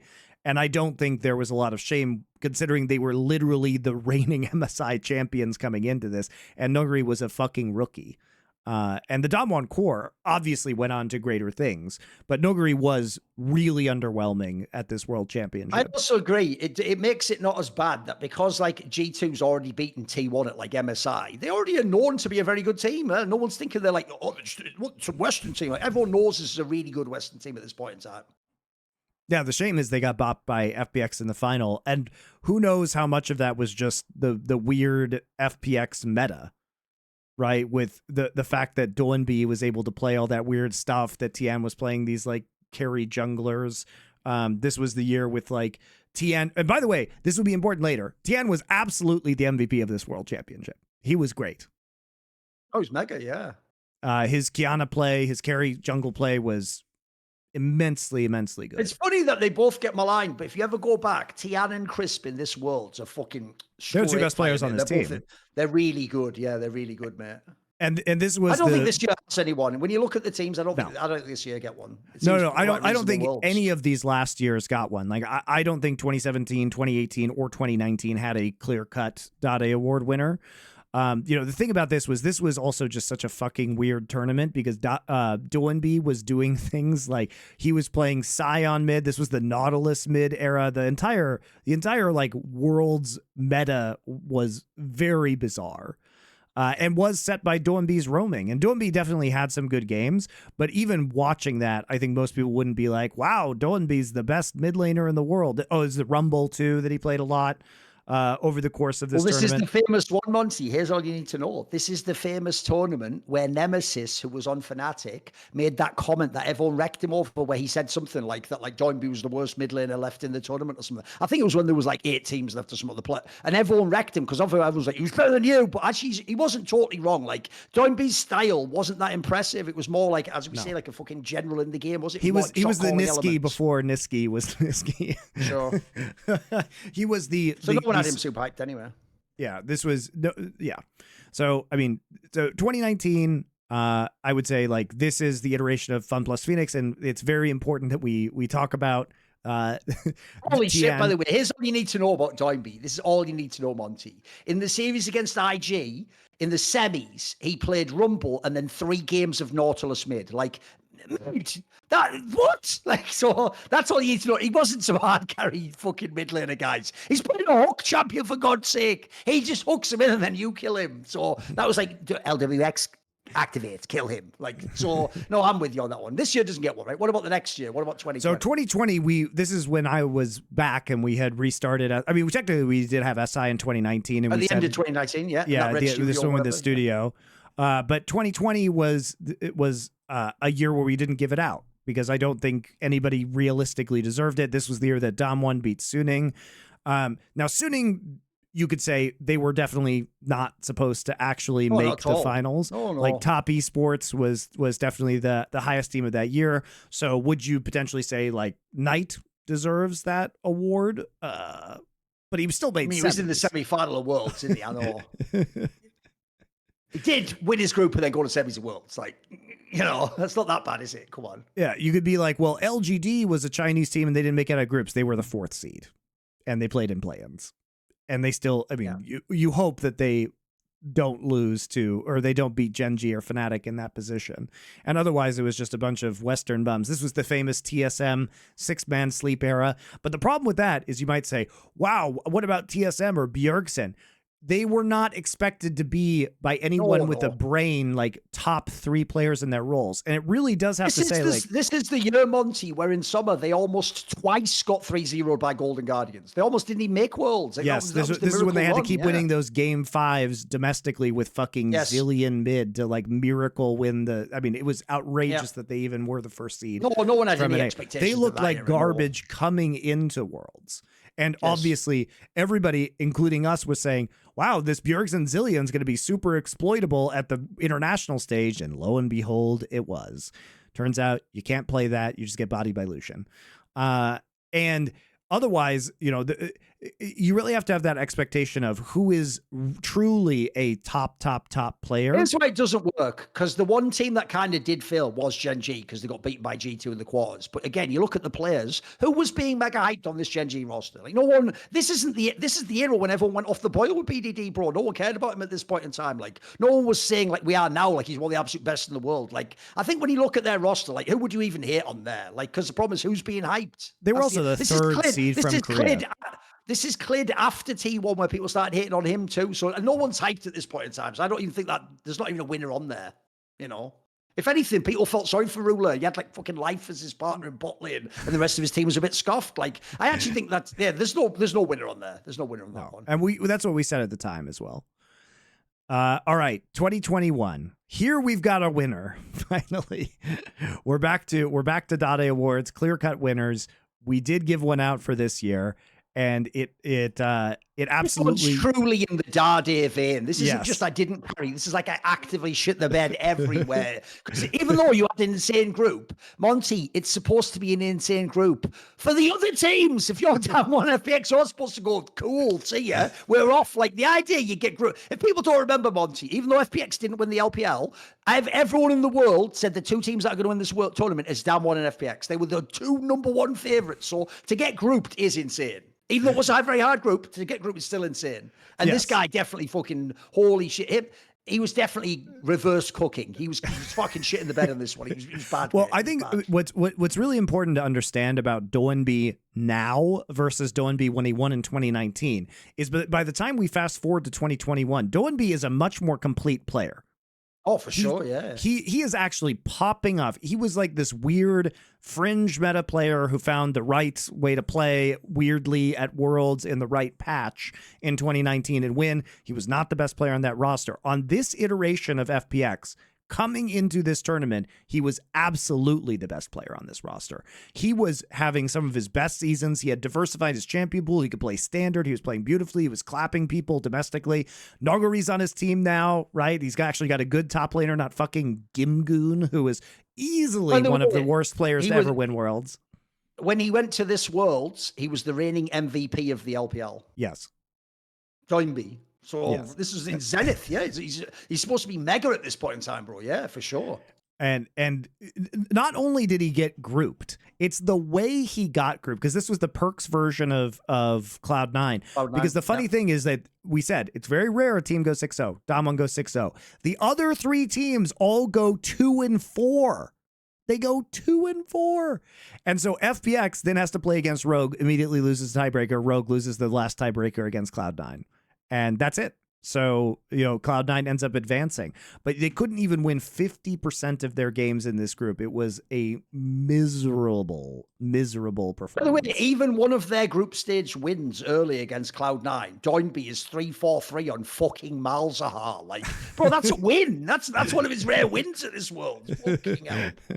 Because remember, this is the year, as you say, where the biggest egg on your face is that it's fucking Perks and C9 that gets out the group. Because everyone, you remember, this was like the Perks accountability thread. Like, everyone was hating on him and saying they're all shit and washed at this point in time. They can't win a game. So it was very shocking. Yeah, absolutely. Yeah. By the way, if you go and look, even in the games they win, he barely carries, bro. No, like he's super barely bad. Doing anything. Yeah, this is like one of the most clear-cut Dade Award winners, I think. Definitely one of the most clear-cut ones. All right. And by the way, I always thought as well, this could have been a core award. He could have had it with Tian on this one too. You could hit your share of the Dade Award too, you fuck. Well, it's okay because Tian, in fact, won it in 2022. True. Okay. He got his chance eventually. Okay. Because the joke is Tian now is like, guys, and my third Dade Award with it is for you, the fans that believed in me even when I was winning the MVP and win all that. That would be the fucking, he should do a meme skit reverse version of like the T1 hype video for Worlds. That would be straight fire. I would love that if you did that. I appreciate you. Because the next year in 2022, so Tian is now on top esports, right? He's now on top esports. Now, there are many arguments you could make here, such as was Tian even the worst player on this roster? No. The answer was Wayward was the worst player on this roster. Wayward was worse than Tian. But again, Wayward didn't have, it was Wayward's rookie season. He didn't have the same expectations. The expectations were on Tian, Knight, and Jackie Love on this roster. It's a great roster they put together. They actually barely lose to JDG in the finals of LPL. So they were the second seed, but not by a whole lot. Not by a whole lot. They played 2 best-of-5s and lost in game 5 to both of them. And otherwise they were just clapping pretty much everybody over in LPL. So this is a really good roster. And it was, Tian's performance. So again, the thing about the Dade Award is you do not even have to be the worst player on your own team, but it's about underperforming those expectations. And Top Esports is in a group with DRX, who, to be fair, did go on to win in 2022, and Rogue, they were the fluke 4th seed, came through play-ins, everything. Yeah, no one had any expectations. But especially at the time that this was going on, to get the fucking, what a gift this group is, Thor. What a gift this group is, because you actually get the gift. Because remember, you can't have more than one region in a group. So if all 4 Korean teams are there, somebody has to get the play-in Korean team. What you just got, Monty, you just got DRX, the worst of the Korean teams, with the least, by the way, people like Bjorshit, Beryl, Gam. No one, Gam, which should be a free win, and then even Rogue at the time of what are supposed to be chokers who were going to fail worlds. Like, bro, this is like everything the doctor ordered if you want to make the playoffs, and they don't even. Not only that, but they lost so badly early, including that Gam game or whatever. That they were just eliminated before. I think they were eliminated before the last 2 games were played or something mental, mate. Remember? Because they then carried the last 2 games. They even did that thing which is even worse, Monty. Which once you're already almost mathematically eliminated, you're like, well, now we can just play normally. Hey, we're actually really good. Lol. So it makes it even worse that you were shit. That's why Tian, unfortunately, was the Giga Bomb. Because I think this is also the split where I think maybe he was the reigning MVP or something. He was the MVP of LPL summer. Not the playoffs. To be very clear, he was not the MVP of playoffs. He was the MVP of the regular season. But still he was though, to be the MVP and then shit the bed at Worlds. 2 gigabyte Marines. I know, it's so gross, isn't it? The fuck. Also, shout out to Kiaya and Levi, who are still playing off of that GAM roster. So, Levi is the most legendary Vietnamese player of all time. So maybe not that embarrassing as far as losing to Vietnamese teams goes. The SOFM, but SOFM. Oh, that's true. I believe. I just always forget because he just played his entire career in LPL. An LPL player, and I know, but yeah, you are right. That player has been part of a lot of upsets, though. The Levi guy, yeah, he's had some crazy Worlds wins, yeah. It's actually sad he didn't do better in NA, I think. But yeah, I think Tian was very clearly the winner in 2022. Now we come to 2023, and there's a question here because for me, the player who deserves this probably the most is Tarzan. Right, here's the problem with that. I know what you mean, but in the groups, I'm pretty sure he was fine. And then in the playoffs, it was the winners of the tournament they played. Now, look, admittedly, T1 wasn't a favourite coming in. He also did completely run it down in that. He did really badly. I always thought, here's another thing you'll notice about the Dade Award, which I actually think it gives it extra value. What did you say? So Tarzan from quarterfinal. Sorry, I said semi, but I meant quarterfinal. Oh, that's okay. Yeah. For Tarzan. Basically, one thing I do think the Dade Award also helps you highlight is fans do tend to just blame everyone who loses on these teams. Whereas, for example, in the same way as on the previous year where we gave it to Tian, I don't think Knight shit the bed. He just didn't have that many carry games, If you look at this year, the reason why Tarzan's a decent shout is because I think all the haters are going to say Scout shit because he didn't win or whatever. Scout, again, just was okay. I agree, Tarzan was the more egregious one. He was the guy where he's not doing any of the genius shit he was doing in the LPL. This guy was a fucking monster. That's why I'm actually glad he played way better this Worlds. He never had shown internationally who he was, this guy. And he was quite hyped at this point in time. Think about the Monty coming into this Worlds, the whole angle for LNG is Scout and Tarzan. They're the jungle mid duel that's going to do it. Remember, because of how they played against JDG, they were supposed, if people don't get it, they were supposed to be the dark horse to win Worlds in the same way as Handball Life would be for this Worlds. They're right on the brink of where they could activate and just win the whole tournament. And they didn't just lose here, bro. They got just easily swept aside by SKT, right? Which fucking T1 just Well, yeah, but I mean, people also just remember the fact because to go back to the season 2023. So LNG was the second place team. They played JDG close but couldn't beat them. Right. This is where JDG hadn't lost a game like a best of 5 coming into the World Championship. And they had them down 2-1 in the final as well of LPL. They had LNG was up 2-1. They could have potentially even won the LPL. Yeah. And this was like the zenith of the Tarzan Scout carry. Basically they were just carrying the fuck out of LNG. They looked really good. Tarzan was arguably the best jungler in the world for parts of the regular season. Now, Scout did win the regular season MVP, and it was deserved in summer. So that's another reason why, maybe it wasn't Tarzan. But also, it's not like LNG had a terrible Swiss stage. The only team they fucking lost to was JDG, that team that beat them repeatedly. It was only, like, the reason why Tarzan's name comes up here is because he just completely ran it down against T1. He had a very bad quarterfinal, but I don't think that should necessarily reflect on the rest of his like Swiss stage performance, let's say. Because they beat everybody they should have beaten in the Swiss stage. And arguably they shouldn't have beaten KT. True. It's true. Arguably they shouldn't have beaten KT. Because KT this one's more KT came in from 2023 Summoner looking really good. But the most infamous plays, I would say, were Kanavi and Tarzan from that Worlds, because both of them just played legit horrendous against T1.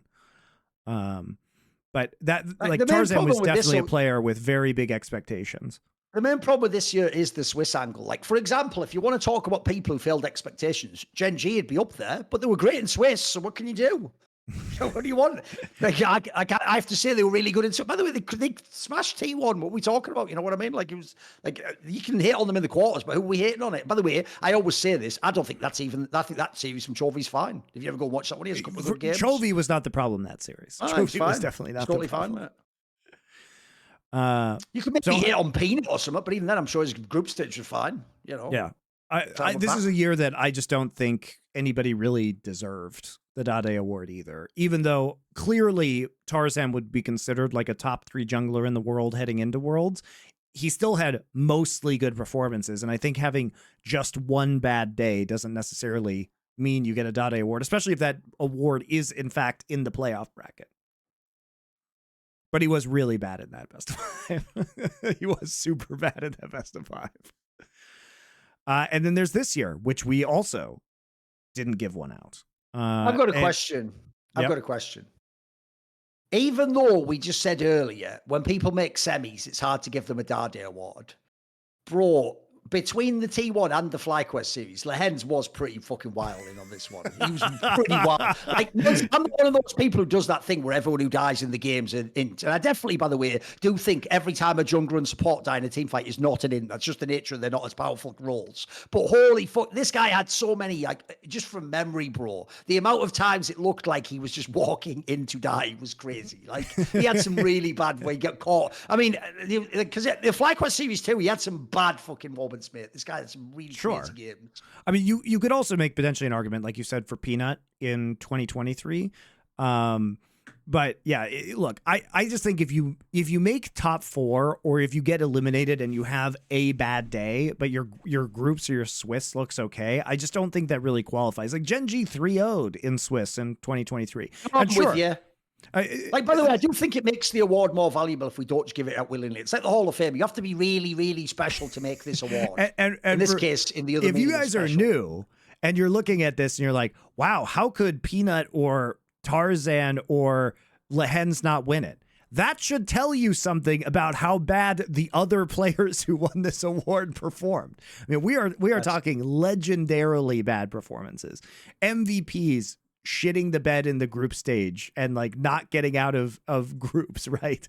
This, Tian going 2-4 in that group and playing the way he did is outrageous. Like that's just completely unacceptable. It's not like Gen G. I mean, Gen G took care of business. Sure. Did Gen G have the easy side of the bracket? Yes. Should Gen G probably have won Worlds in 2023?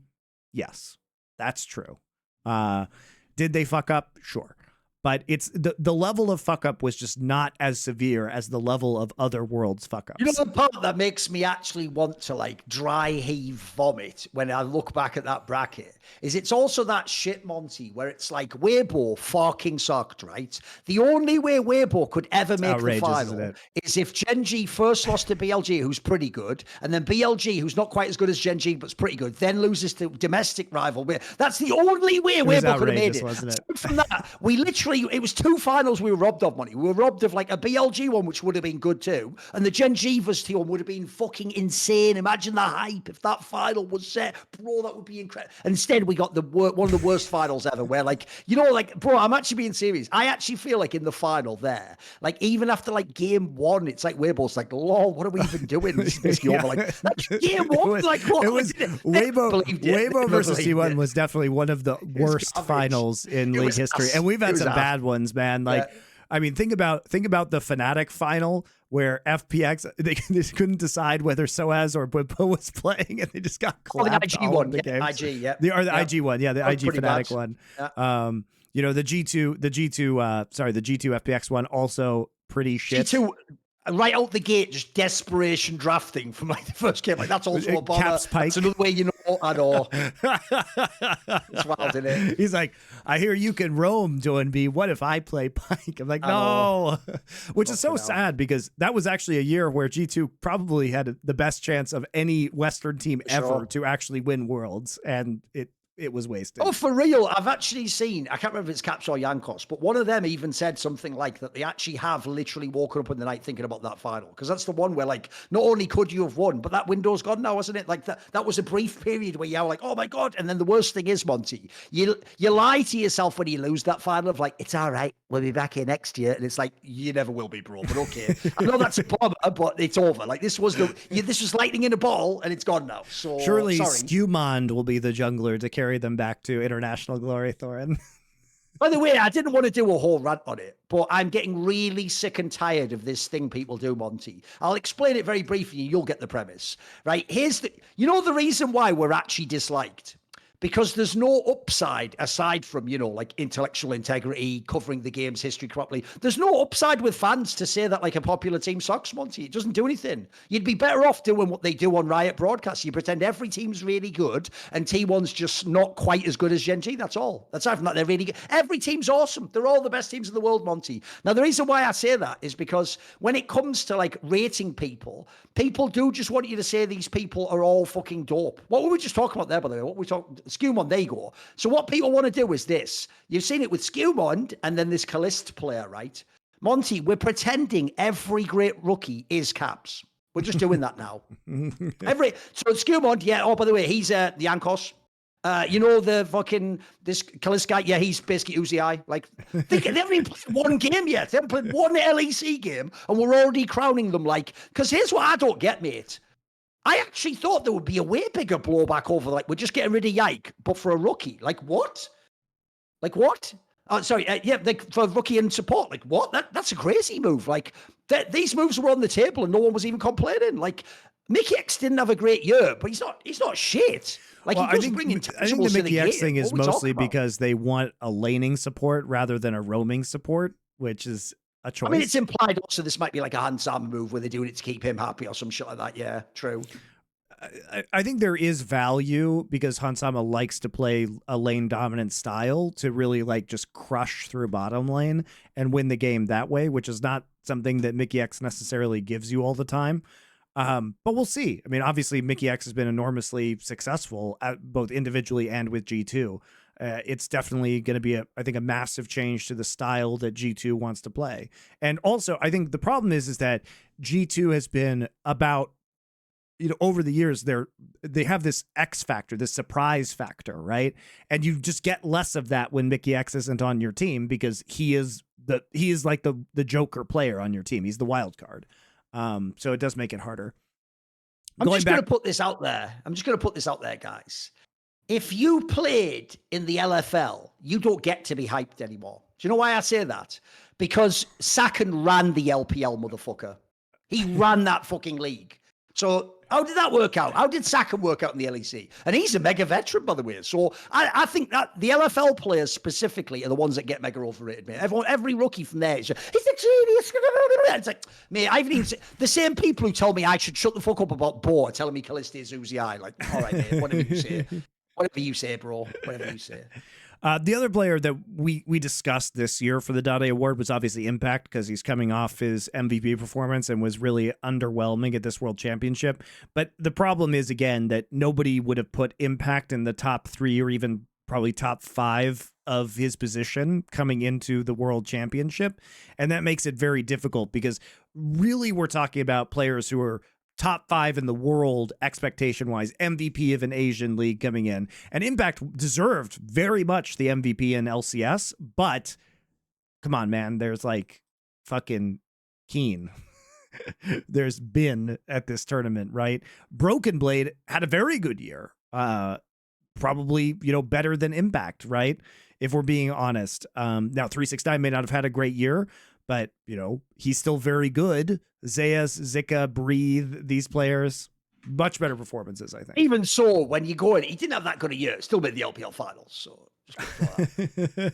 still pretty good. Not bad. By the way, even like Zika was good. Yeah, the guy from LNG was good too. Like, the problem with that one is like, the spoiler that should have given away that Impact can't win this award is when he won the MVP. Where was that discussion thread? Like, is Impact the top 5 top player in the world? Didn't exist. No, even idiots on Reddit didn't think that, for fuck's sake. You know what I mean? So, if anything, I'll just say it right now. Even though Impact played better than he did in previous years in his career, Impact winning MVP of that split was an indictment of how weak the LPL talent pool was at that point in time. Like, as I said, who was he playing in top lane? Whippo and a 17-year-old kid.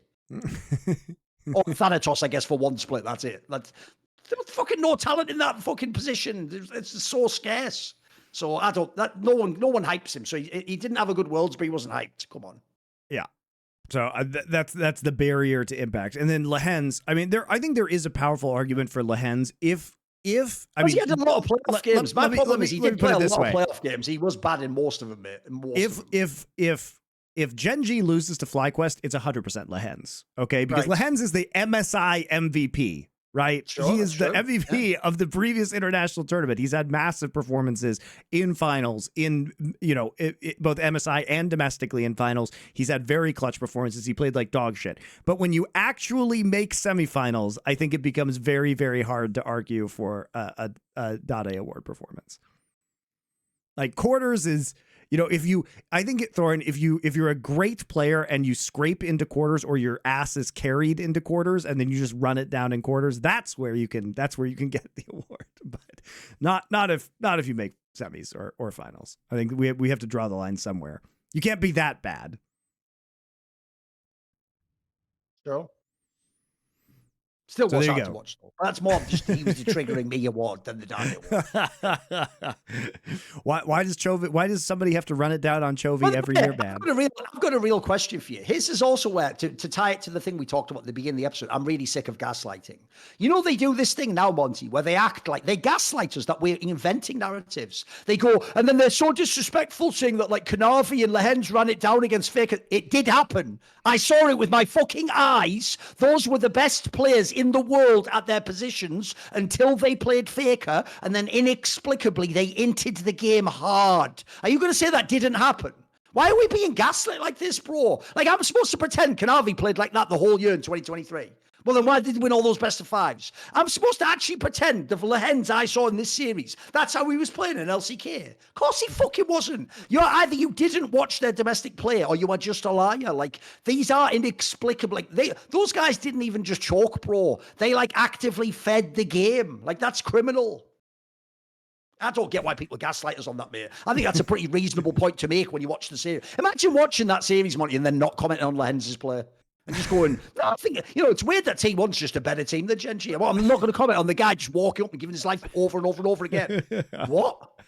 It's weird, too, because everybody likes to comment on On's performance in that final. Yeah. And he almost won the fucking tournament, mate. And by the way, legitimately, I agree. I also think he also did that thing where on the Yamato scale, you're a bit too high on the activity part and less on the precision part. You know what I mean? Like, you've gone too ham, haven't you, mate? You've overcooked. You have overcooked.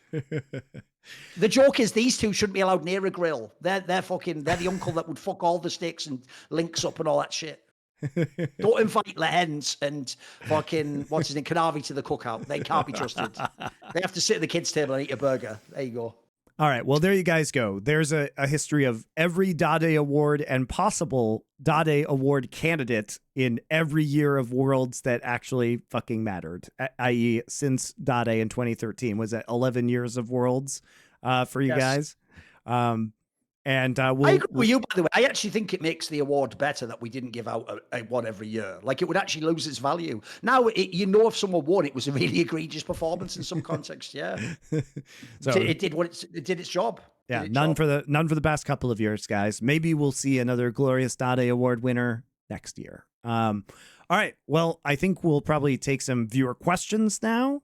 Wait, the angle I even thought of, there's even a joke, but if we ever get the money, we will make a skit like this, Monty. I want to make a skit that's like Rings of Power, but about League of Legends. Because are you ready for my analogy? If you think about that famous thing that is still true to this day, that in the playoffs of Worlds, Faker never loses to the LPL.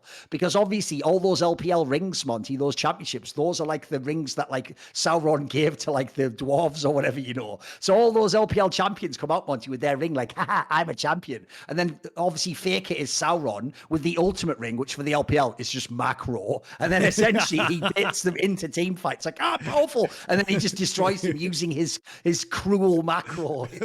There's a whole skit we can do with this, mate. There's a whole thing we can do with it. It's all good.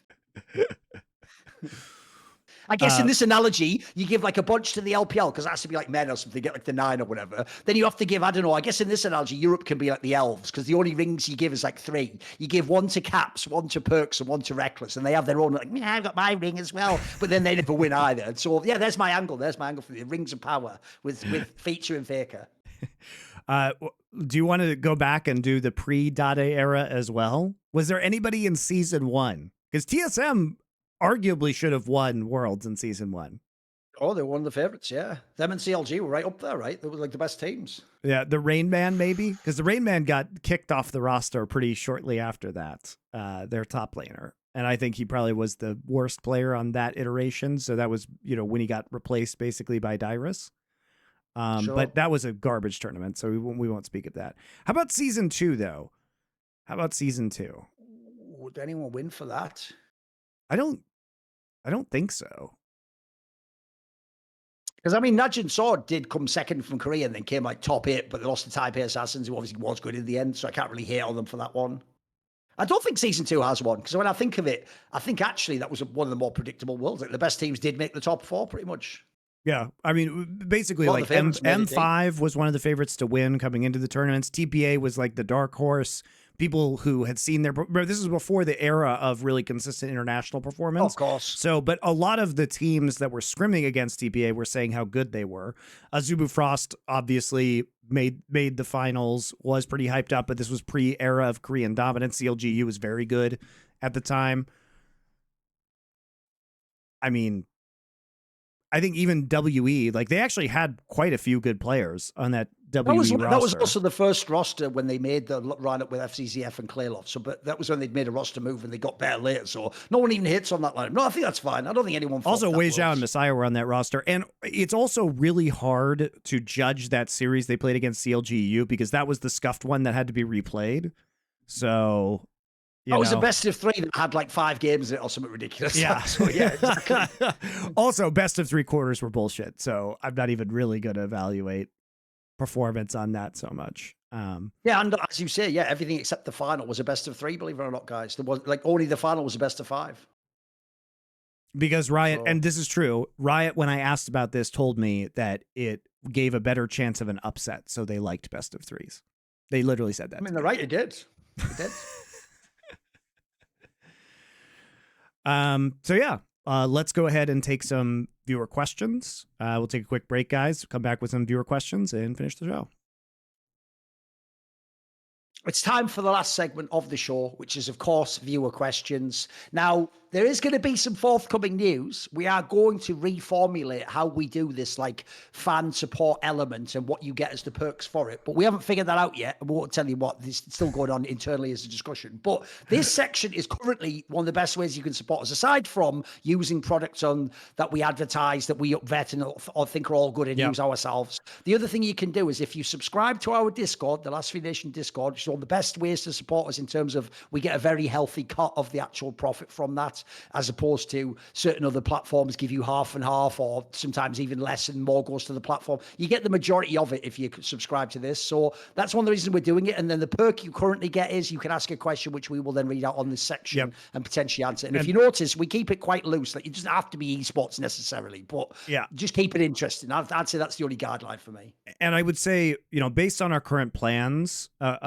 this perk is not going to go away. And any plan that we have will probably involve some level of Discord integration. We are just trying to give you more stuff. And for example, guys, one thing that would be very helpful is today we opened a merchandise channel in our Discord where if you want certain LFN branded merchandise, now is the time to tell us what you want, whether it's an item that has the LFN logo or various ideas for other merchandise you would like to see. Some people in the past have said, hey, we'd love, you know, to get some of that artwork that Atantalos draws for foreplay. Like maybe we do a poster of every year we do all of our foreplay arcs on a poster for you guys or something like that. I don't know.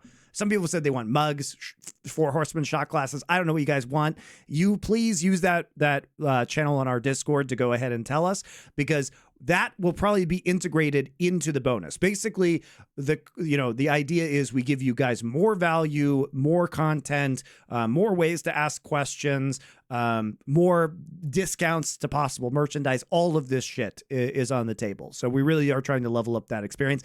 Thank you guys to those of you who have supported us already. Hopefully, more of you will also do so in the future as we add more bonuses.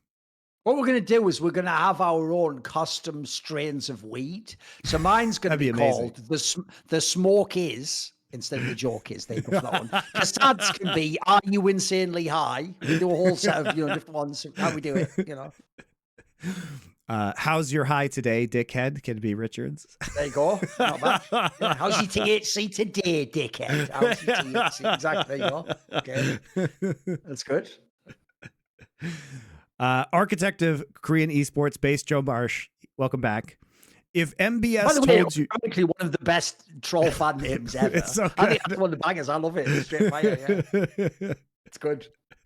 If MBS told you he can fulfill a wish for you to the best of his capabilities, with the caveat that whatever you wish for will be doubled for Monty/Thorin, tripled for Richard Lewis, quadrupled for Slasher, and quintupled for Destiny, what would be your wish? Like, he purposely did that at the end there. So the idea is, if we're willing to take some abuse like Magic the Gathering Black Collar, then we can hurt Destiny, is his premise. He's set up there. Like, he purposely built that in there so that the Destiny drop at the end was supposed to share the whole thing. So the idea is, like, if we take one punch to the nuts, then what does Destiny get? Like 16 times punch to the nuts? Five punches to the nuts. There you go. 5 times. Okay. MBS gives us a wish. That he can fulfill to the best of his capabilities, with the caveat that whatever you wished for will be doubled for Monty and Thorin, tripled for Richard Lewis, quadrupled for Slasher, and quintupled for Destiny. It's the hack. He just makes it so that we can't lie and we have to be really honest. That's a good one. In the world. So for us, that doesn't affect us. We're already doing it. Richard Lewis is doing it. And then basically Slasher and Destiny just become good people. See, what I've done there, Monty, is I've actually done what's called an alchemical experiment on the world. Because what I did is, this is actually a real concept. It was actually in a famous foreword that Aleister Crowley wrote to, I think it was like the Lesser Key of Solomon or something. He basically said, one of the ways you could magically succeed in the operation of killing your enemy is just make them your friend. Then you no longer have an enemy. So what I've done is I've made Destiny and Slasher, which would require magic or dark arts, cool people. There you go. I would, you know what? I would wish for very great friends for all of these people, like good people to be their friends, because I'm pretty sure Slasher and Destiny are at 0 right now. So maybe that it would actually improve their lives somewhat. And if they were less unhappy. Perhaps they would be less bitter Here's people. what I would do. Look, this is a joke. I wouldn't do this. I wouldn't even, in true sense, speak this into reality. But as a pure meme, a character I'm playing called Thorin says this joke. What I would wish, based on that, Monty, if you think it through, is all I would wish is that MBS kills a third of my most loved person in my life. Because do the math. If he kills only a third of them, they don't die. Only a third of them dies. They're like, and then think about it. That means for Slasher, someone he loves dies. And for Destiny, 1.5. You figure out the math. But anyway, I didn't set this premise up. I didn't set it up. I'm just answering. All I'm doing is answering the questions, boss. You know. GodV was famously a very talented prospect that just never really lived up to his potential. I don't know if I agree with that premise. He did actually win LPL, so. What are the odds that this question would be on this episode, though, that we happen to also have about the They didn't know the Dade Dade Award episode was coming up. 10 years, I know. Are there any other wasted talents that you think could have become great players under different circumstances? Sure, probably a lot of them, actually. Oh, Lord. Come on. Dardoch was probably one of them. I mean, it depends how far we want to go with wasted. Like, to me, I still consider Forgiven a wasted player. We never made an LEC final, mate. I think what a mega fucking player this guy was. Like, there's so many Koreans and Chinese players as well that were, like, unbelievably good, mate. I even think a modern day example to give is even Bo. People think, like, I'm not making this up. Everyone in private says he is unbelievably, insanely good at League of Legends. It's only you dickhead fans who play in gold your whole life who are convinced he isn't because you can't see. You're blind. You are a fucking mole trying to look at a fucking Van Gogh painting. That's probably a fucking reach, but whatever. That could be in the Maastricht, a mole trying to look at a Van Gogh painting. Like, shit. Have there been any domestic or international finals where you feel like a member of the losing team deserved the finals MVP over the winning team? Probably a lot of them. I think this one we just saw. Well, look, the problem with this one is, you know what? I have a problem with this, which is that Faker did win game 4 and 5.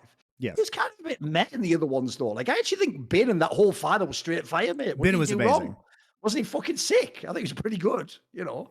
I think Bin. And there's definitely some in history. There's got to be, like, by the way, there's got to be some other 5-game ones where maybe the loser could have had the winner. I don't think Bin deserved it. I think Faker deserved it based on the insanely clutch performance that he had. But Bin was he was a second place in that. Like, Bin was definitely the second place. Had BLG won, Bin would have been MVP. Period. That's how it would have gone. But I think there's. Let me think here. We wouldn't have said last year at Worlds. No, maybe the Dam one MSI. lost EDG. Maybe it could have been like a Dam one play. Maybe Canyon, someone could have won. I don't know. I'd have to go back and look at the that games. Canyon, that game, that Trundle game 5 was 5 games in the series, mate. 5 games in the series. Though, at the end of the day, it was 5 games. I mean, we have had these conversations many times before. I mean, probably Faker. Like I said, Faker's run in 2017, probably he may have deserved it in some of, like, I don't know. Maybe he just didn't have a good final, but aside from that, he was good. Yeah, of course. Just for Worlds, though. Yeah, if we do it for the whole tournament, not just the finals. Right.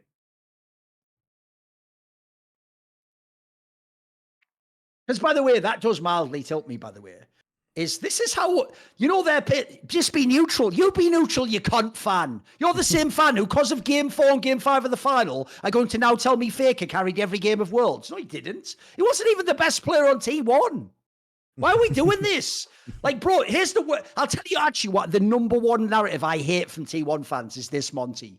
Because of 2023 summer, they pretend that Poppy is every other player except Faker, and that if you put anyone except Faker, all of his teammates are shit at League of Legends. Right, bro, you have no eye test if you say that. Like, in this Worlds, by the way, I thought fucking Zeus was sick. Kerry had a massive impact on the tournament. Like, it was actually, by the way, this might actually be the Worlds you could argue. Every T1 player played the best out of all their tournaments they played. Like, Gumayushi was pretty good. This is a pretty good Worlds all around from T1, mate. They all played well, didn't they? Didn't everyone play well? Yeah. Yeah, I think so. In basketball, there's a thing called the Patrick Ewing dilemma, where a team has a player that is clearly the best / most talented, but for some reason the team plays better and functions more cohesively without them. God, okay, you killed him. I don't know basketball, guys. Are you ready? It's a really famous, like, analytical tool like the Dade Award, but it's just wrong, Monty. So it was made up by Bill Simmons, who famously is that guy who was writing for ESPN back in the day. Right. Here's the flaw with the logic. The logic is, it's called the Ewing theory. The logic goes, it's where, bizarrely, a team loses its best player, its star, but then losing the star makes you change your style and you're actually a better team. Here's the flaw about that, Monty. The year he's talking about is the year that the Knicks made the finals in 1999, 2000, 1999 lockout season, and lost to the Spurs, right? Here's what he doesn't realize. That was the end of Patrick Ewing's career. He wasn't the best player anymore. He was even borderline, like, not even the best player on the Knicks anymore. Like, that. The problem with this is, you'd think from the way that was set up, he was in his prime and they lost him. No, bro, I think Patrick Ewing might have been like 33 years old or something, ridiculous by then. Like, he was old already, like. So the actual premise I just dispute outright. So, but I get if the premise we're taking is like, the premise is, team lost a good player and was better without him. Yes. Let's just do that then. Okay, let's do that. And what is the situation we're applying to in League? Are there any teams in League or CS currently or historically that have had such a dilemma where a player, like the best player, leaves, but the team plays better without them? I mean, I think there's loads of examples of that. It's just that they tend to be more like one-offs. Like, let me think. I'm trying to think more in the modern day. Like losing a star and then still being good without them. Can you think of anyone that's coming to mind, like NFL or something? Because there's been a bunch of times people took, like, I mean, the joke is Tom Brady himself was standing in instead of someone else, wasn't he, when he won his first Super Bowl? So it's people like that, right? I think in CS, what am I thinking of there? I can't be bothered, mate. I'm tired. So unless you can answer it, I don't give a fuck anymore. There you go. I don't give a fuck anymore. I'm not sure. They ask questions that are like, hey, you're not a human. You're just a supercomputer. Run through a simulation of 40,000 things in your mind and tell me these. No, I don't. I refuse your framing even. Like, it's not, here's the thing. It's not a bad question, but it's way too open a question. You've made it too open. You even made it all no, of I think it's a good, I think it's an interesting question. It's just hard to think of these things on the spot without like really digging around in history for a while. And I'm trying to think of a team that, because the problem with the question is, like, every time I'm thinking of a team or a player, it's the Patrick Ewing problem that you mentioned. It's like they were either like a Korean player that was on an international team and they just weren't as good anymore. You know what I mean? So was it really a problem? Like, they were kind of washed or just taking the paycheck. And so to think about a player who was at the peak of their powers and then made that team worse is really challenging. That's the issue. Or like, who left and made that team better. Chris Greeley really did look like he was being held hostage at the World Finals on stage. That guy looked wilding. I went back and watched it, and it was unsettling and funny. Yeah, it was disturbing. He just has like a haunting look in his eye, doesn't it? It's like for real, it looks like as he's doing his speech, he's just seeing Bank War just amble into the back. What are you doing here? What is? I know, it's fucking I love the Macbeth references. That's top tier. Also very appropriate for people at Riot Games.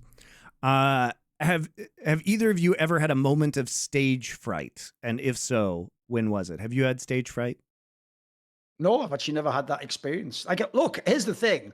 Also, it's because I had already done a million reps before I ever went on like camera and stuff. Like, I'll tell you this, in the very early days when I first did interviews, like in the early days before there was video interviews, I used to actually go with this like site from Sweden and do audio interviews. And I can tell you that would be nerve-wracking sometimes. You'd be talking like the best Counter-Strike player in the world, and you're in a moment where, like, if you have like a pause, everyone at home sitting going, oh, what's he saying? And so you overthink about that. Maybe in the early days like that, but never actually when I was doing on-camera work. In fact, I've always found bizarrely that I have that vibe where even if you feel nervous, like in the countdown, the second the light goes on, your brain just focuses and you just think of the thing. I never really think of the crowd in that scenario personally. So I've never had stage fright, but I started acting on stage when I was 8 years old.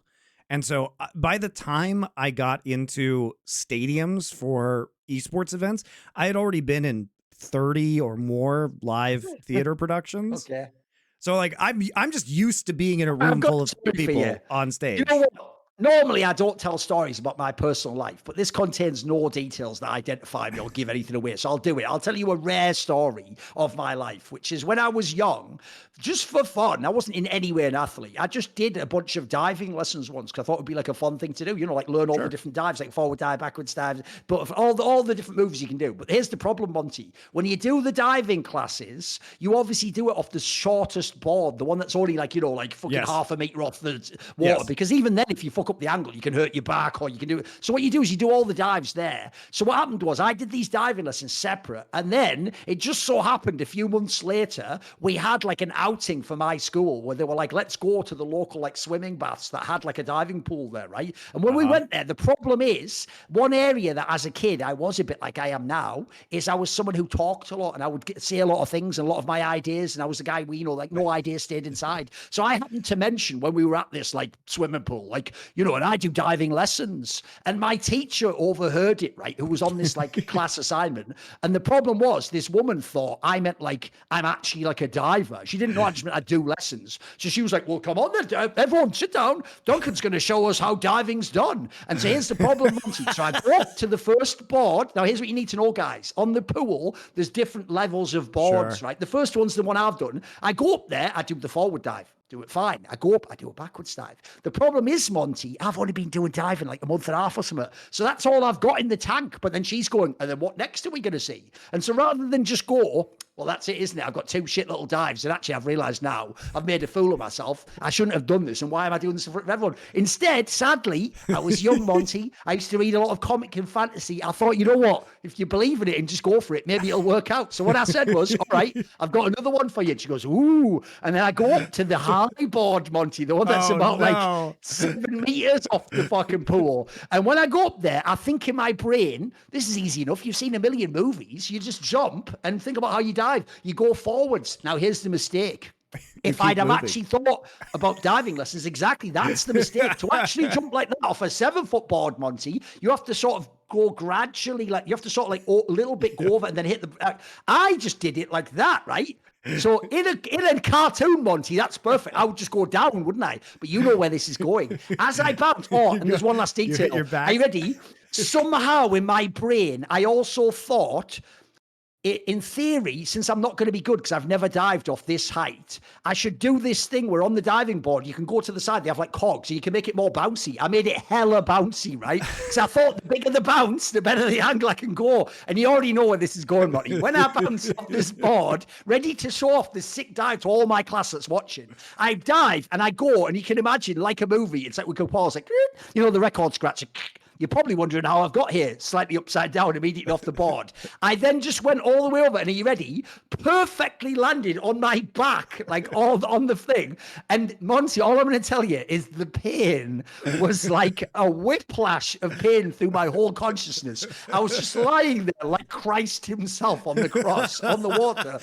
My back was hurting so much, and I'm in sort of the shock of like, what have I just done? And I've completely humiliated myself in front of my entire school. And the best part of it all, Monty, is as I've just done this insane back belly flop essentially onto the thing, like really hard. Then the teacher just goes, right, everyone in the pool, I think we can all start going. And then they just cancel the whole thing immediately. Oh, that's a rare example I'll give you of an insane story from my life. That's real. That happened. That actually happened. That's very funny. That's fucking wild, isn't it? I know. Some would say, by the way, a metaphor for my use of social media in later decades. You know, there you go. Content idea. Thorin and Richard Lewis compete in an identical football manager save starting in a Tier 3 Brazilian soccer league. The main goal of Thorinho and Richard Zira is to one day play in La Liga, where pretty much every Latin footballer ends up. True. By the way, it would be a funnier scenario if we went back to an old version of Championship Manager that had the Van Peter guy playing, and we have to manage Van Peter's team and win like the Champions League or something. That would be funnier. That would be a better esports edition, I believe, you know.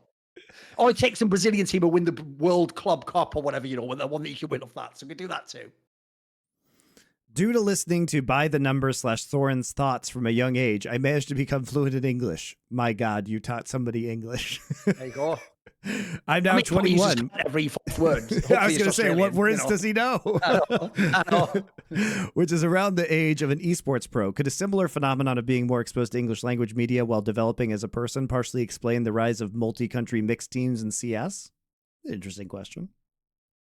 I mean, a little bit. Like, I will say in CS, obviously, like, everyone can speak English who's European pretty much. That helps. I would say more, though. I actually think the main factor that made it happen in CS was just that it solved a lot of problems you had otherwise if you stuck with countries. So the best example is one of the more recent countries to go international was France. Remember when France had Zero, mate, they didn't need to go international. But what happened at the end of the time when Vitality was French was they eventually had to get this guy called Kyojin, who was a nobody, and had never ever played at the top tier because they had to just get another French player. And basically, he unironically like tanked that year for them, mate, and made it like impossible to win a tournament almost. So unfortunately, I actually think the main reason people did it is just because the premise goes, if I can't find like a fifth really good French player, well, why don't we just speak English and I'll get this like amazing German player or something, you know, like someone who, at that point, there's no restriction. So I think unfortunately it's just cynical business reasons is why everyone went to English in that sense. It just means you've got more talent to choose from, you know?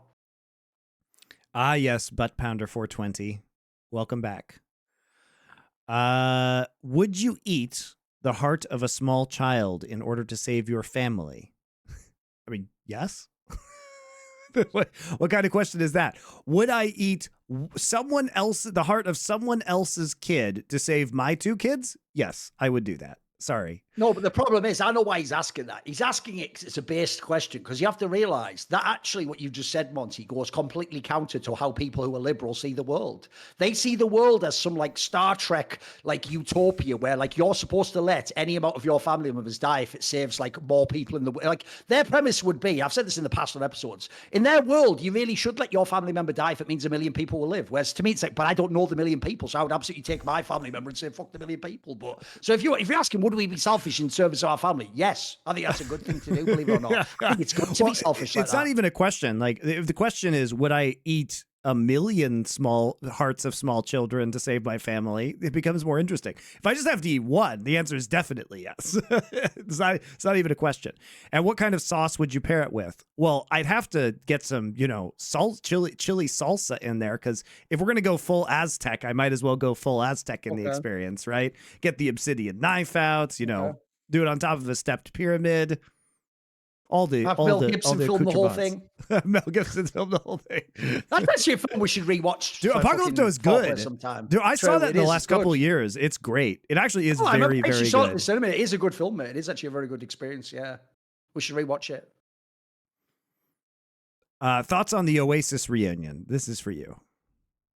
I mean, I think I've mentioned in the past I'm not really a fan, because the problem is I really liked Oasis, but the problem is Liam Gallagher's main strength was he had an amazing voice, and he doesn't have that voice anymore. His voice decayed decades ago. And so, look, on the one hand, it might be fun to watch him play some of the old songs again. That's about it. I actually also really like Noel Gallagher's solo stuff, so I'm personally not that fussed. Not really one of those people who's that in on it. Are Riot cynical enough to surreptitiously nerf gay characters or before an EWC or other Saudi tournament to reduce their presence to appease their paymasters? No. No. They're not even thinking about that. Did Baze have a worse second year than first year? No. I feel like MSI was the only final he didn't play poorly. He had more expectations on him this year, and he had more of a carry role. Also, why do people still believe that the chances are higher that a newer player improves than an elite player bounces back or doesn't decrease in skill? Nobody knows the answer to that question. It's so weird, isn't it? It's so weird.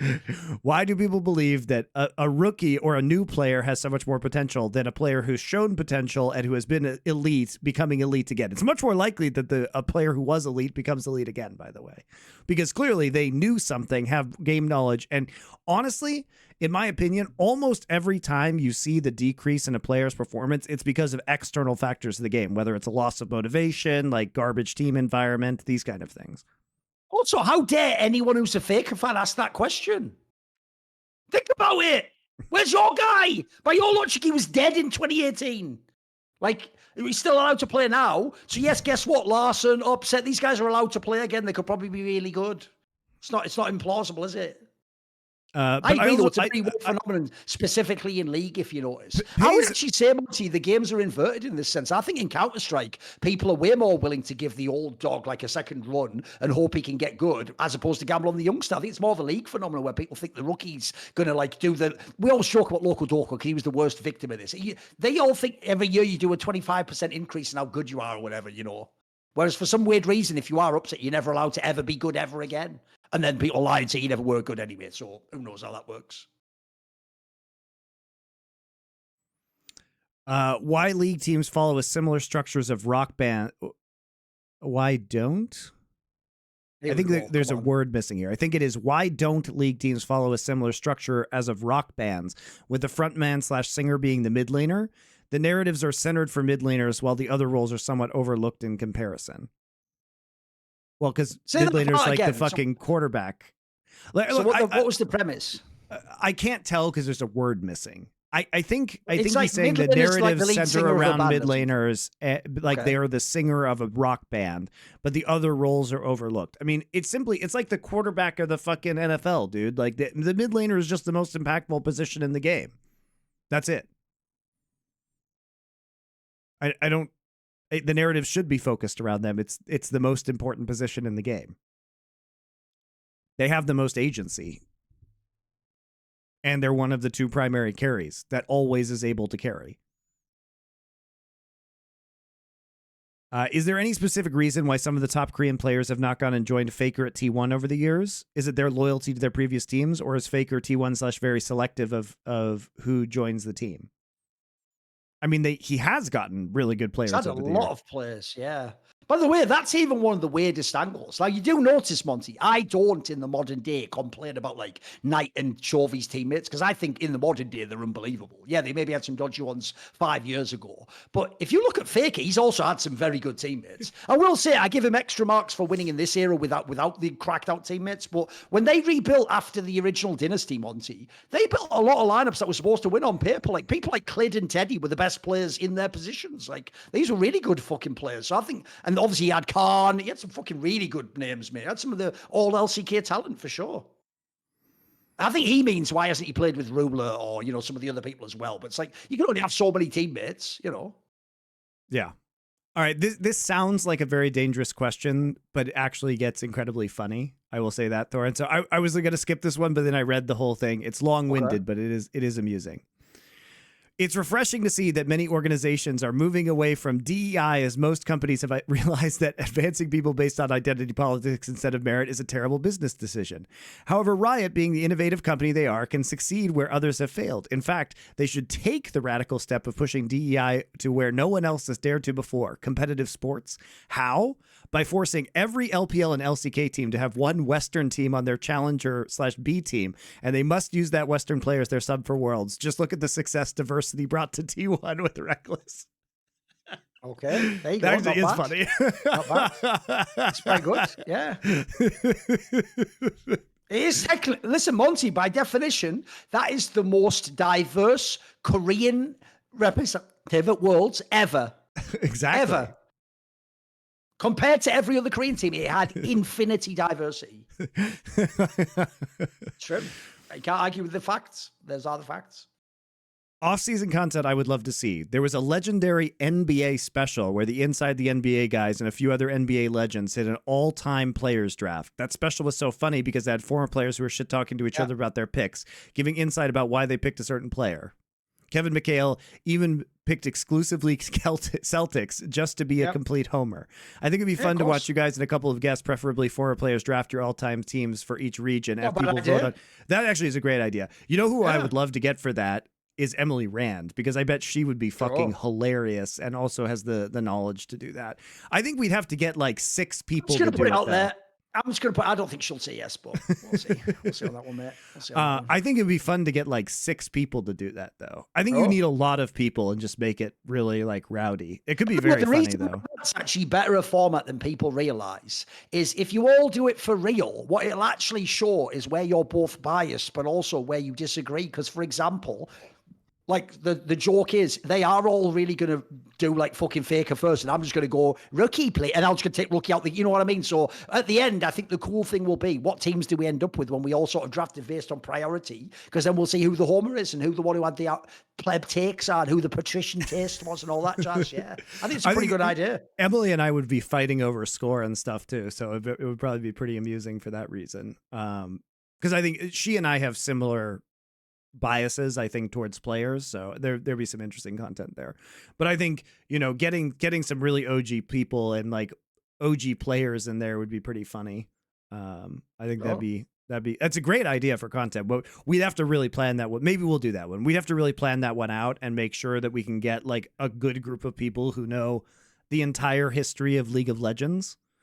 And it would take you actually, we probably need more than 6 people if we're being honest, because you're only doing 5-player teams, right? Oh, right. Is it only to make a 5-player? I thought you just meant do a draft of all the players in history or something, and then just keep going until you divide them up or something. But they mean to just make a 5-man team. Yeah, I mean, I think that's how you would do it, right? Maybe a 5-man plus a sub. But it would be really interesting. You need people with a lot of deep knowledge, because think about it. Like the 5th person for ADC, like all the big ones are gone. You're already going to have like Ruler and UCI and etc. gone. So you're going to have to get spicy. You're going to have someone who has deep knowledge for sure. Yeah, it'd be really good content, though. I think that's a really good idea. Yeah. Hey, Monty and Thorin, according to the T1X Red Bull documentary, did you know that the reason T1 performed well in Worlds 2023 was because the T1's fan went around picking up trash, donating, and spreading good energy in the world? Is this true? I haven't seen this shit. Have you seen this shit? I haven't, but all I'll say is this. No matter how much trash you pick up, that doesn't make you do a net good in the world when you're sending trucks to people's fucking place of work and making them bash their own head off a wall because they can't handle the pressure. But fair enough, at least they did something good for the world, I guess. Obviously, the joke would be if T1 fans, ready, Monty, watch, I'll edit this, watch. If T1 fans wanted to do good for the world and do a net positive by removing trash that doesn't need to be here, then they could, of course, just ... So, I edited that there. Back in 2015, I just completed the joke, but I just edited it this time. You fill out in the Minecraft. Do whatever the end of that sentence is in Minecraft. You fill out that sentence. You fill out that sentence. All right, guys. That'll do it for this episode. We got to all the questions again. We'll be back next week. We'll be going through the off season. So any roster stuff, historical stuff, again, recommend us. Tell you what perks we're doing. We should have it figured out by then. We'll figure out the perks and we're going to change, hopefully. Yeah. We're meeting about that stuff this week, guys. So we will keep moving on that one. Thanks to anyone who uses Factor and ExpressVPN. And the rest of our sponsors as well. We'll see you for more episodes of SI as we get more of these rosters out and some more fun historical content.